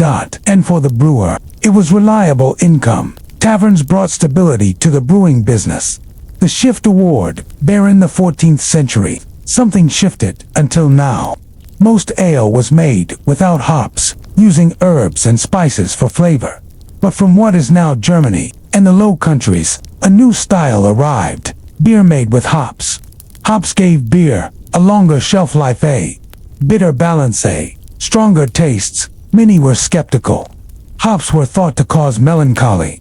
But for large-scale brewers, it was a miracle. Beer could be stored, shipped, exported. It was less fragile, more predictable. Soon, beer began replacing traditional ale in taverns and guild halls, and those who adopted it early prospered. Women pushed aside as brewing professionalized. Women began to vanish from the trade. Laws grew stricter. Licenses required connections. Tavern ownership favored men. Some accused alewives of witchcraft, especially those who succeeded too well. Brewing tools, cauldrons, tall hats, black cats to catch mice began to look suspicious. That it was not coincidence. It was control. The story of brewing's rise is also the story of female erasure. And yet, some women held on in convents, in secret, in homes. They brewed for family, for faith, for love. Their story, too, belongs here. International trade and prestiged by the late medieval period. Brewing was big business. Cities like Bruges, Hamburg, and London became export hubs. English ale traveled across the Channel. German beer reached Italian ports. French wine was shipped in barrels down the Rhine. Some noble houses had personal brewers. Some kings owned entire breweries. To gift a cask of whale-aged beer was a mark of honor. To brew for royalty, the pinnacle of pride. Brewing laws and reputations. As beer gained value, cities passed purity laws. The most famous came from Bavaria, the Reinheitsgebot of 1516. Though technically post-medieval, was rooted in earlier customs. It stated beer must be made only of water, barley, hops. This ensured consistency, protected grain prices, and maintained quality. Similar laws echoed across Europe, even in earlier centuries. The reputation of a brewer became a currency. Good brewers were honored, bad ones exiled from the trade. The cup was no longer just drink, it was trust. The quiet industry, behind every mug in every tavern, behind every feast and festival. There was a quiet network of barley, farmers' malts thirsty, collector's cask, maker's cart, driver's washerwomen, fire tenders, stirring hands. The brewing industry was not only about ale. It was about work. Honest, daily. Sacred. Even if drinkers never noticed them. These people fed a city's thirst, and they fed their families in turn.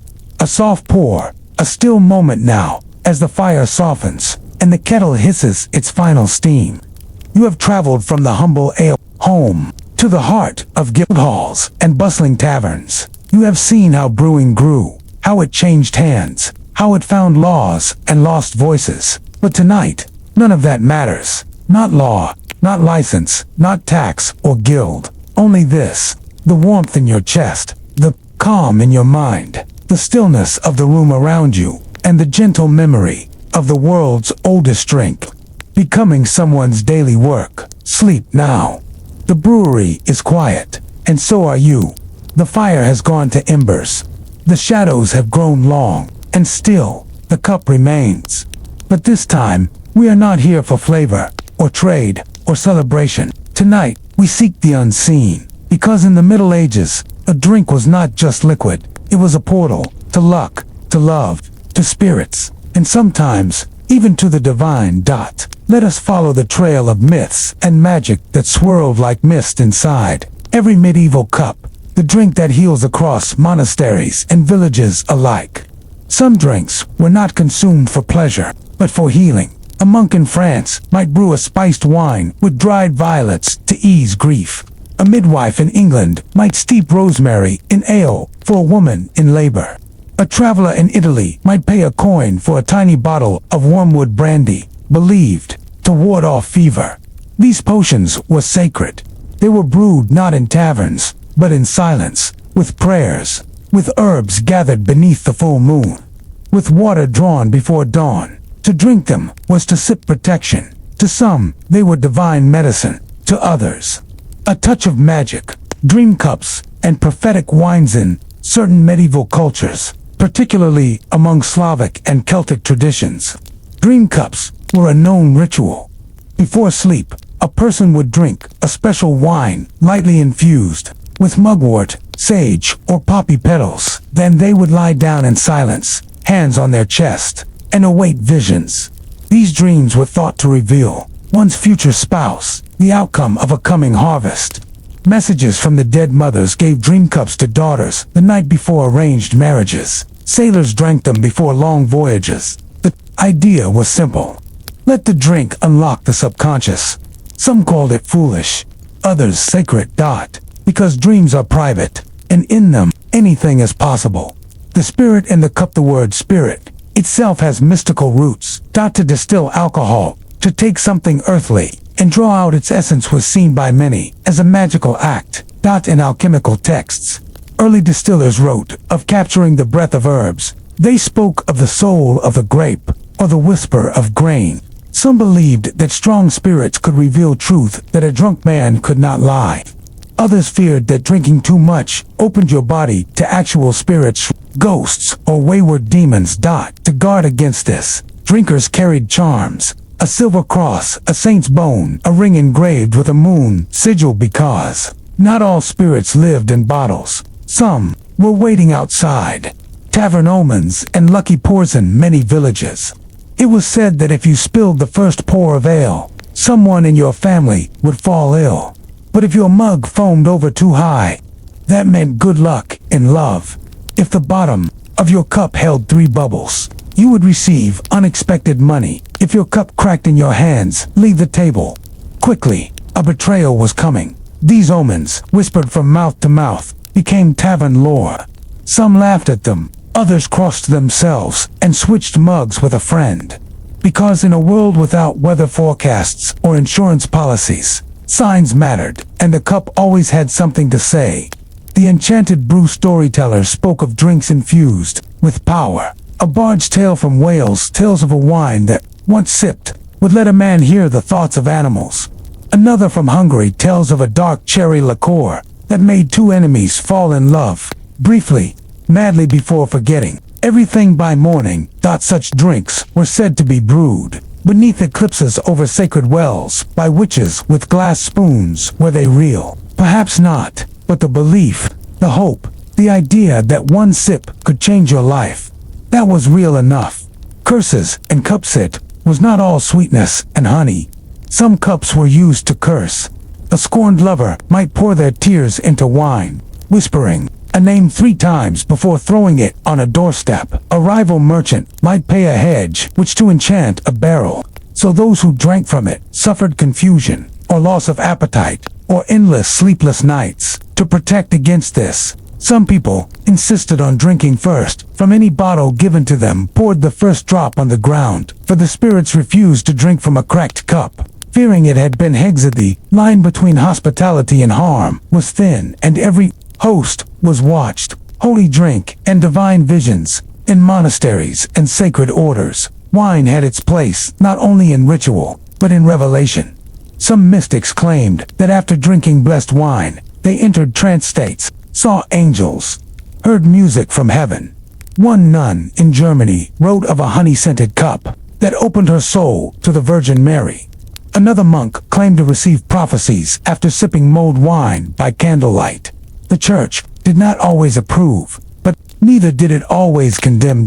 Because sometimes the holy arrived quietly, through scent, through warmth, through wine. Mead of Memorian, Nordic myth. There is a tale of Kvasir, a godly being created from the saliva of gods. He was wise beyond measure, and when he died, his blood was turned into mead. This mead of poetry gave anyone who drank it the gift of language, memory, and truth. Many medieval poets believed this myth in spirit, if not in fact. They drank before composing. They toasted their muses, and sometimes, after the third cup, the right words came. Even now, in some cultures, a poet is called a drinker of Kvasir's blood, because memory and mead have always been lovers. When drink became a ritual in the medieval world, ritual was everywhere, and drink was no exception. Toasting was not just celebration, it was you raised your cup to invite fortune. You clinked glasses to drive away evil. You drank in 3 sips, honoring body, mind, and soul. Some households left a small mug of ale by the hearth at night for the house spirit or ancestral ghost. Others placed a drop on the windowsill so no wandering sprite would enter while they slept. The drink was not for them. It was offering respect. A final sip of wonder now. The wind is still. Your cup is empty. Your breath slow. You have wandered through meadows of myth and forests of belief. You have seen how, in the Middle Ages, even a sip of ale could open the door to wonder. And maybe that door still exists. In stories, in sleep, in the warm hush of dreams, where no one laughs at magic. So rest, dear dreamer. Let no spirits follow. Only softness. And if you hear the creak of a cup in your dreams, let it be comfort, not warning. You are safe, and the night is long. Sleep now. In the medieval world, life was measured in seasons, not seconds. The ticking of a clock did not yet exist. Instead, people followed the rhythms of harvests, moons, and feast days. And drink, whether it was ale, mead, wine, or this rhythm, tonight. Let us wander through the calendar of the medieval year, where every festival had its flavor, and every season brought its own special brew. Close your eyes. Let us begin. In winter. The Yule bowl and solstice brews. The coldest nights came near the year's end. Dark skies, snow-laced rooftops, and frost on every windowsill.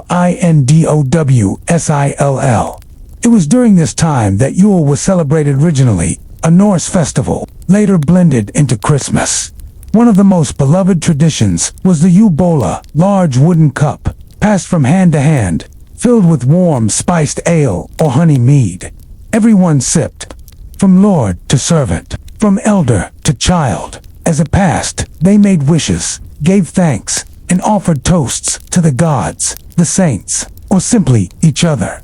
The drink was often steeped with nutmeg, cinnamon cloves, orange peelets. Warmth traveled not only through the throat but through the heart. Some even whispered their dreams into the Yule bowl, believing it would carry them into the new year. And in this silence, now, perhaps you, too, feel that warmth. Early spring, the fertility feasts and flower wine as the frost melted and the first buds appeared. Springtime was welcomed with laughter and liquid joy.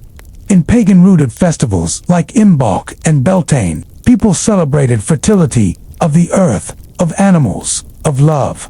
One favorite was flower wine, made from elderflower, dandelions, or even rose petals. It was sweet, light, and believed to awaken the desire to dance, to sing, to court. At these festivals, drinkers wore flower crowns, and young lovers shared cups beneath trees. Sometimes, the wine was poured on fields and gardens, a ritual offering for bountiful crops. One record tells of a village where the first wine of the season was sprinkled at crossroads, so no spirit would block the year's prosperity. The wine was not just for celebration, it was blessing. Let it bless you now, in your dreams. Mid-spring saints' days and sacred sips throughout the medieval calendar. Saints' feast days marked moments of prayer and indulgence. On St. George's Day, men drank red wine in honor of valor and chivalry.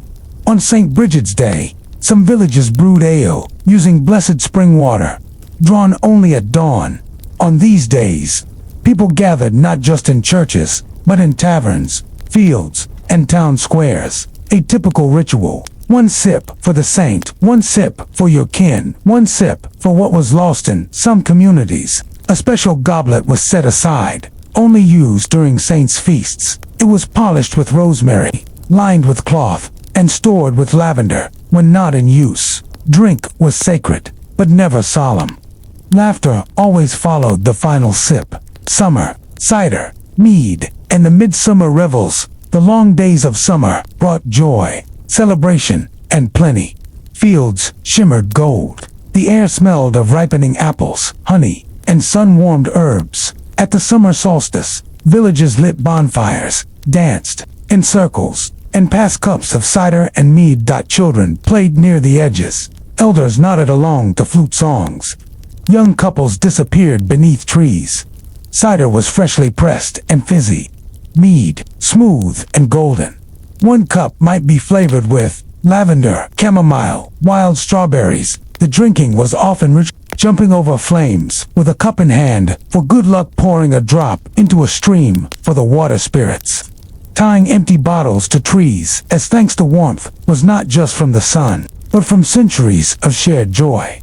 Late summer harvest ale, and the first fruits ale, and the first fruits as the first grains were harvested. People brewed harvest ale, a rich, hearty drink made with the freshest barley and sometimes mixed with honey. It was strong. The ale was shared among workers, poured into large wooden mugs at harvest feasts held in barns or fields. One song, often sung before the first sip, went, "Bless this grain, and bless this mug.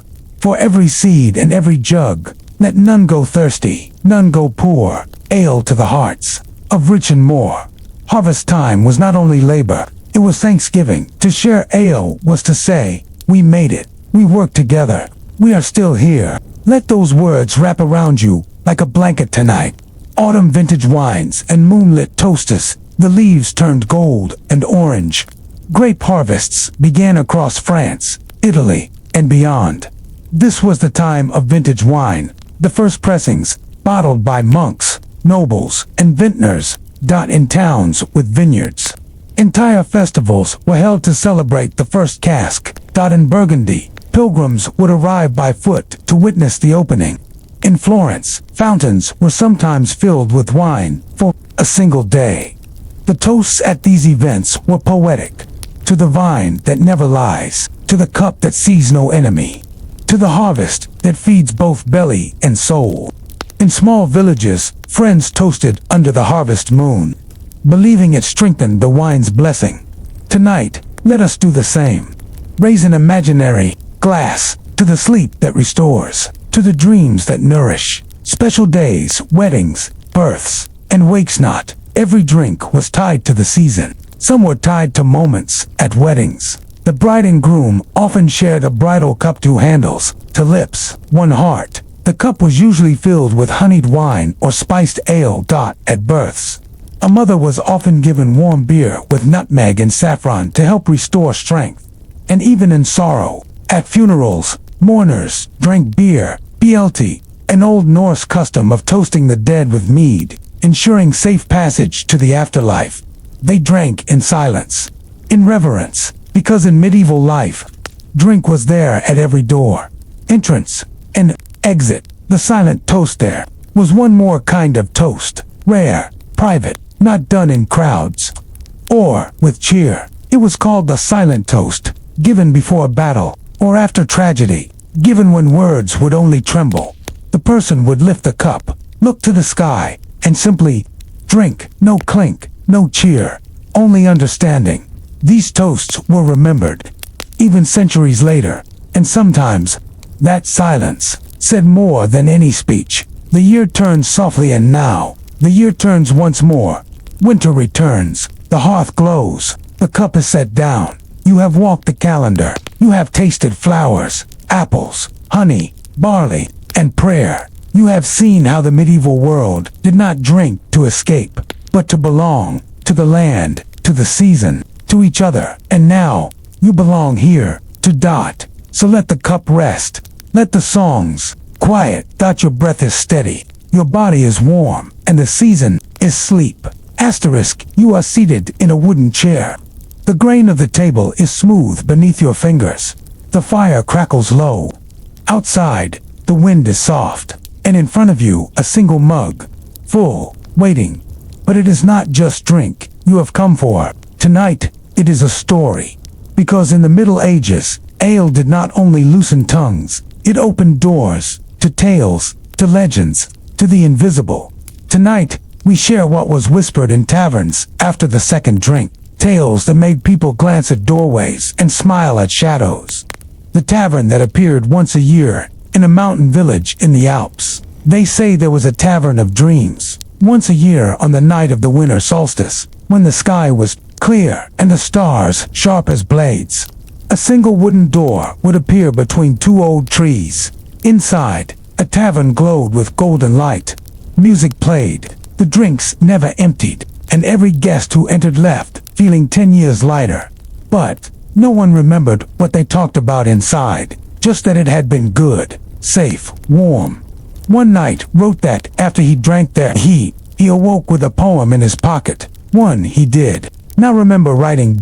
Another man claimed he left a broken ring inside and returned a year later to find it whole. The tavern had no name. It did not need one. Only those who needed it could see it. Perhaps tonight it is near you. The cup that sang in the cloistered abbey of St. Elia. There was a chalice silver, etched with vines and stars. It was said to sing when filled with true wine. Monks guarded it, pilgrims visited it, and those who drank from it claimed to hear music not of this world. A flute played by no hand, a lullaby in a language long forgotten.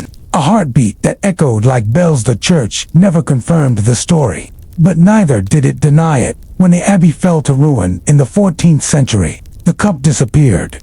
But in some corners of Europe, travelers still speak of inns where, late at night, a plain wooden cup hums softly.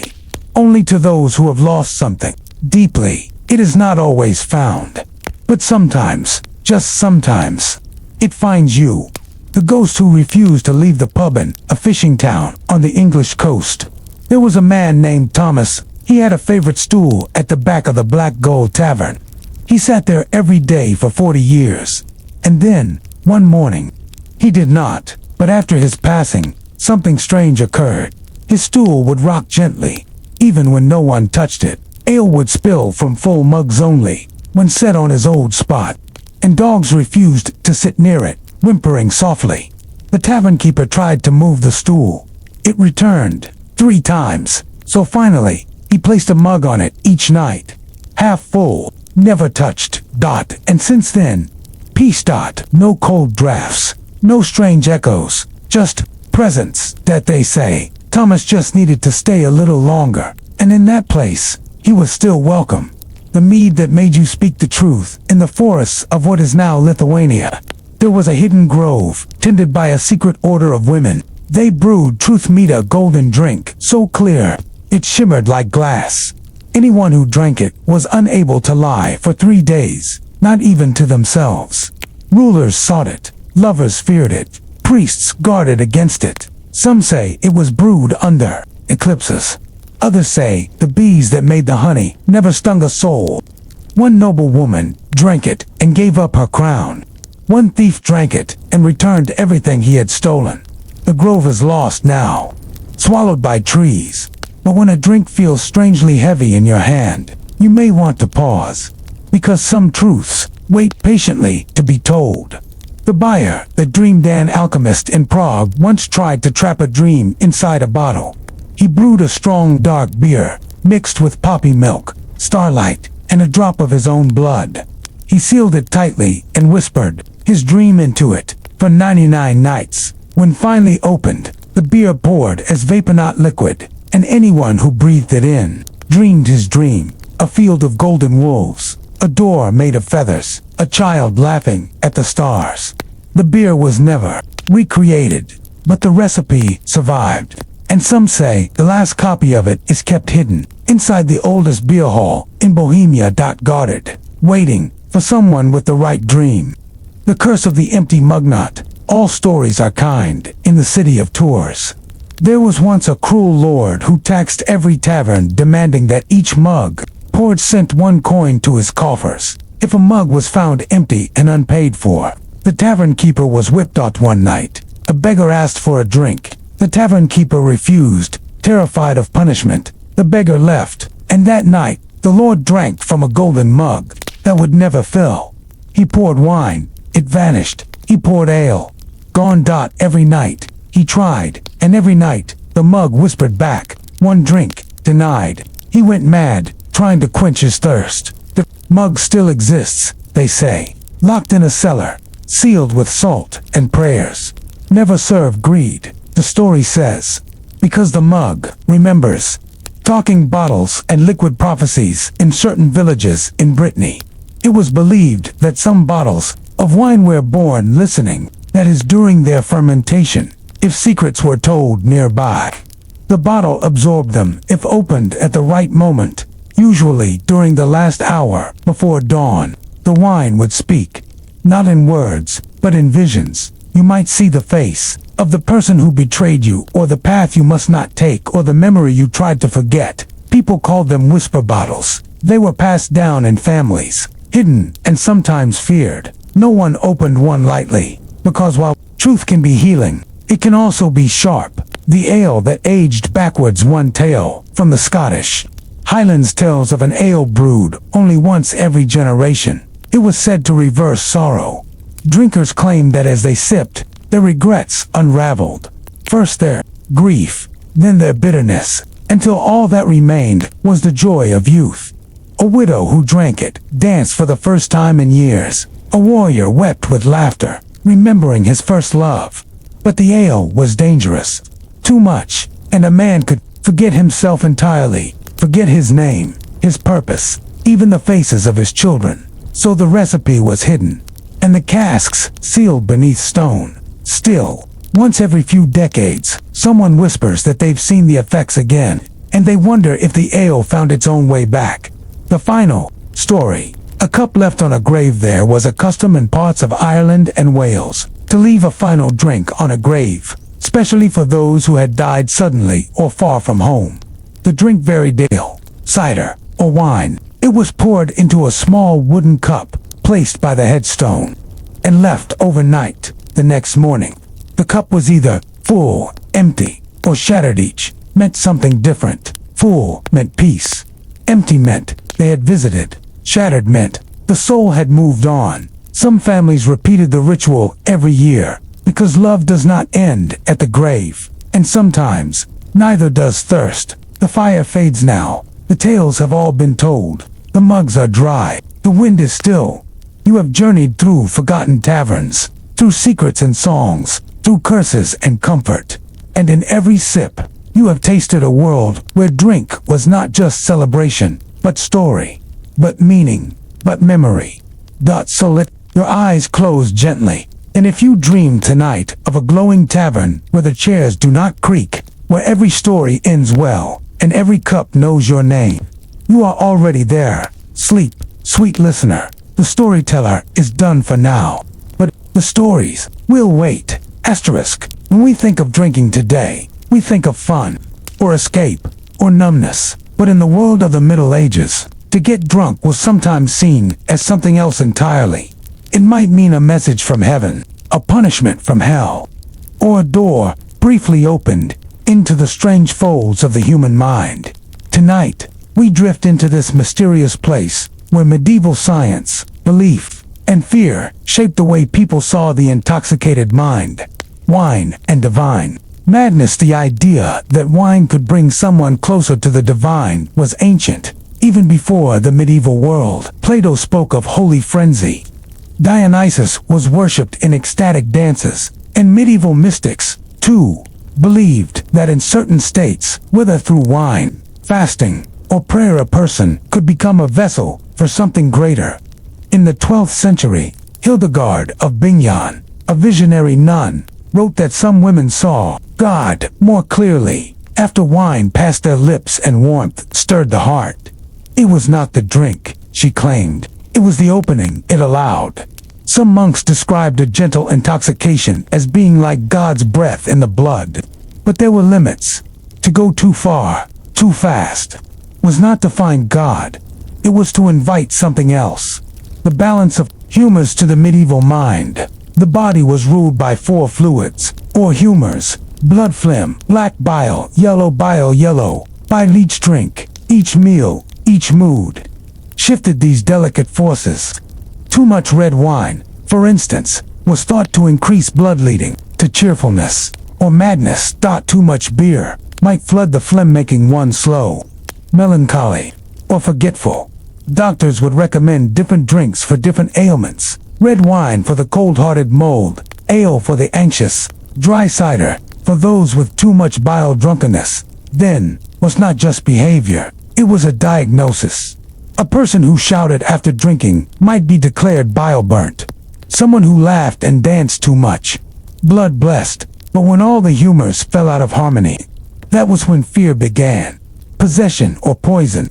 In some towns, a drunk who stumbled and muttered strange words might not be laughed at. They might be feared, because slurred speech, shaking hands, and vacant eyes were not always blamed on wine. Sometimes they were blamed on demons, especially if the person began to speak in tongues, or confess secrets they should not have known, or seem suddenly not themselves. In France, there is a record of a man dragged from a tavern and exorcised for the devil of the barrel. He was never seen again. Was he simply too drunk, or did they believe the alcohol had opened a doorway? Some healers tried to purify the drunk with holy water. Others tied bells to their wrists so spirits could not enter unnoticed. No one knew for sure, but everyone had a story. The alewives and the madness. Moonin. Smaller villages, especially in the countryside, many who brewed and sold ale were women called alewives. These women knew the mood of the village like the back of their hand, and they were the first to notice something strange. Around certain moons, drinkers changed. They fought more on the full moon. They cried more during eclipses. They saw visions near midsummer. Alewives began to time their strongest brews with the lunar cycle, and some even added herbs like valerian, mugwort, or poppy to calm the fire in the blood. But whispers grew. Some claimed that the alewives were causing the madness, that they whispered spells into the foam. A few were tried. Some were burned. Yet, even centuries later, a few of their handwritten brewing charms survive. Tiny scrolls hidden in hollow spoons. Drink, they said, should not be feared, but it must be respected. Music, madness, and the alehouse prophet in London.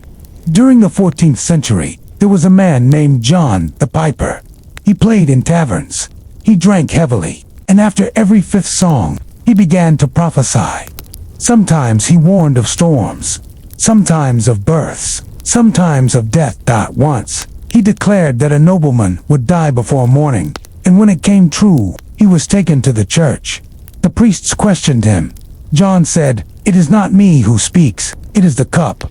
Was he gifted? Was he mad? Was he simply attuned to something no one else dared listen to? He was never seen after that day, but songs about him remained. And some say, if you hear a flute in a tavern with no player in sight, you may be standing where John once did. Drunken laughter and court fools while some feared the madness of drink, others celebrated it at royal courts. Fools and jesters were often encouraged to drink during feasts. Their jokes became looser, their movements wild, and sometimes they said what others could not. One fool, named Will Longsleeves, once toasted a king and said, "May your heart grow larger than your crown." The court went silent, but the king laughed. The fool kept his head. Why? Because in drink, truths were allowed if they were funny enough. Some rulers even drank deliberately to hear secrets, not their own, but their courtiers'. A man with ale on his breath often forgot the weight of his tongue. The silent ones, not everyone grew louder with drink. Some grew quieter, stranger. They would sit in the corner, staring at a single candle, or whisper to the grain of the table, or begin to hum one single note. In some towns, these were called silent ones. They were neither mocked nor harmed. Instead, they were watched on, because sometimes a silent one would rise and say something that changed the fate of a village, a warning, a blessing, a single sentence that turned out to be true. They were said to be touched by the still ale, meaning not the frothy kind, but the ale left untouched, that had gathered something deeper. No one knows what that means now, but perhaps in dreams you will. And so, the mind wanders. The medieval mind saw drink as a key, but what it unlocked depended on the soul behind the door. It might bring laughter, or sorrow, or madness, or magic, and so every sip was a risk, and a reverence. Doctors recorded symptoms. Monks wrote prayers. Poets composed odes to wine and to wonder. And somewhere between heaven and madness, the truth danced. Tonight, you have followed it. Gently, safely. You have stepped into the quiet folds of the human mind where belief, biology, and sleep all share a common thread. Now, let that thread soften. Let your thoughts float like candle smoke. The drink has gone still, the tavern quiet, and the sleep begins.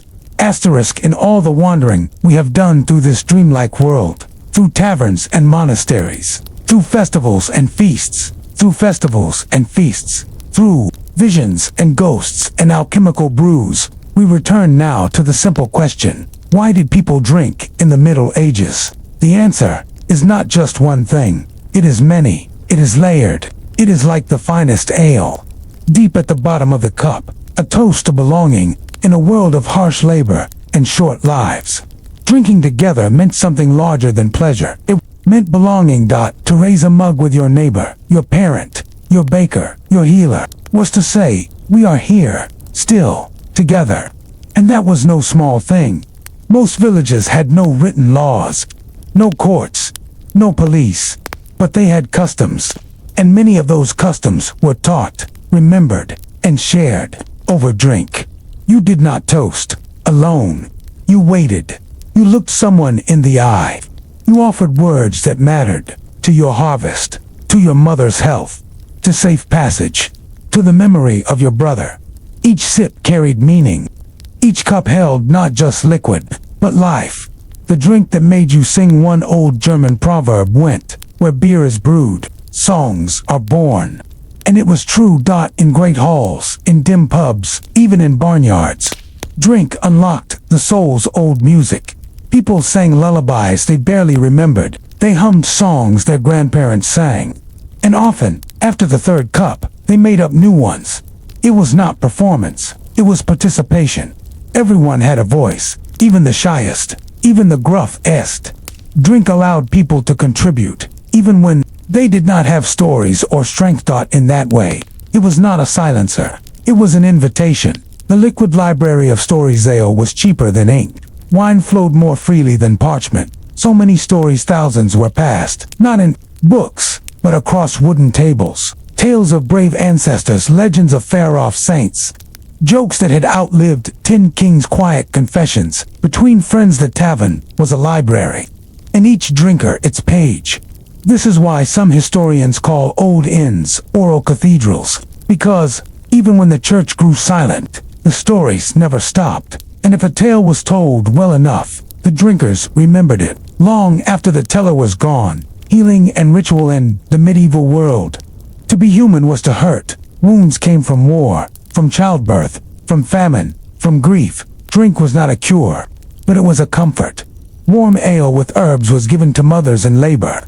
Mead was offered to soldiers before battle. A final glass of wine was placed in the hands of the dying, not for the sake of drunkenness, but for dignity, for peace.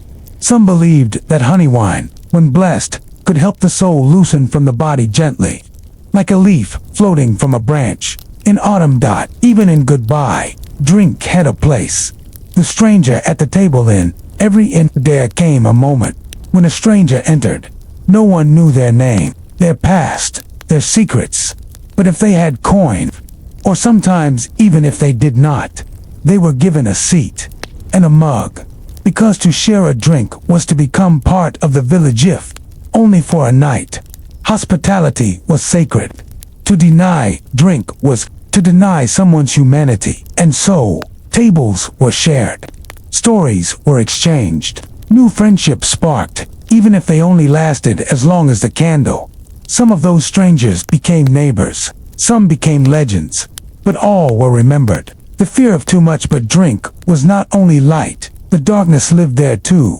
A man who drank beyond kindness might lose his place. A woman who drank in grief might slip into shadow. There were warnings, always, thought songs that ended with regret. Tales of kings who drank away their kingdoms. Folklore of demons who hid in barrels. The balance mattered, not just for the body, but for the soul. Drink was a gift, not a master. And those who forgot that were often gently reminded by those around them, or, if not gently, then firmly. The final mug there was a belief, quiet, not written, that each person was born with a certain number of drinks in their life, not counted in gallons, or barrels, or casks, but in moments. Your first ale on your wedding day, the cider at your daughter's birth, the wine your father shared before he passed, the bittersweet brew after your greatest mistake. And when the last one came, you would feel it, not as a punishment, but as completion. You would sip, you would breathe, and you would say, perhaps only to yourself, that was the last one, and that would be enough. What was it all for? So now, dear listener, as we lay down the final chapter, let us ask again, why did they drink? They drank to remember, to forget, to laugh, to cry, to curse, to bless, to feel warm on the coldest nights, to feel brave on the hardest days, to be human together. And that has not changed. Not really, not across all the centuries. Now, let sleep pour gently. You have traveled through 1,000 cups, 1,000 songs, 1,000 stories. You have sat with monks, danced with fools, wept with widows, whispered with ghosts. And now, the candle has burned low. The final mug is empty. The innkeeper nods. It is time to close your eyes. Time to sleep with the comfort of 1,000 stories behind you and 1,000 dreams ahead. Your breath is slow, your heart is full, and your rest is well earned. Sleep, sweet one. You have walked well through history. Now let history keep watch. While you dream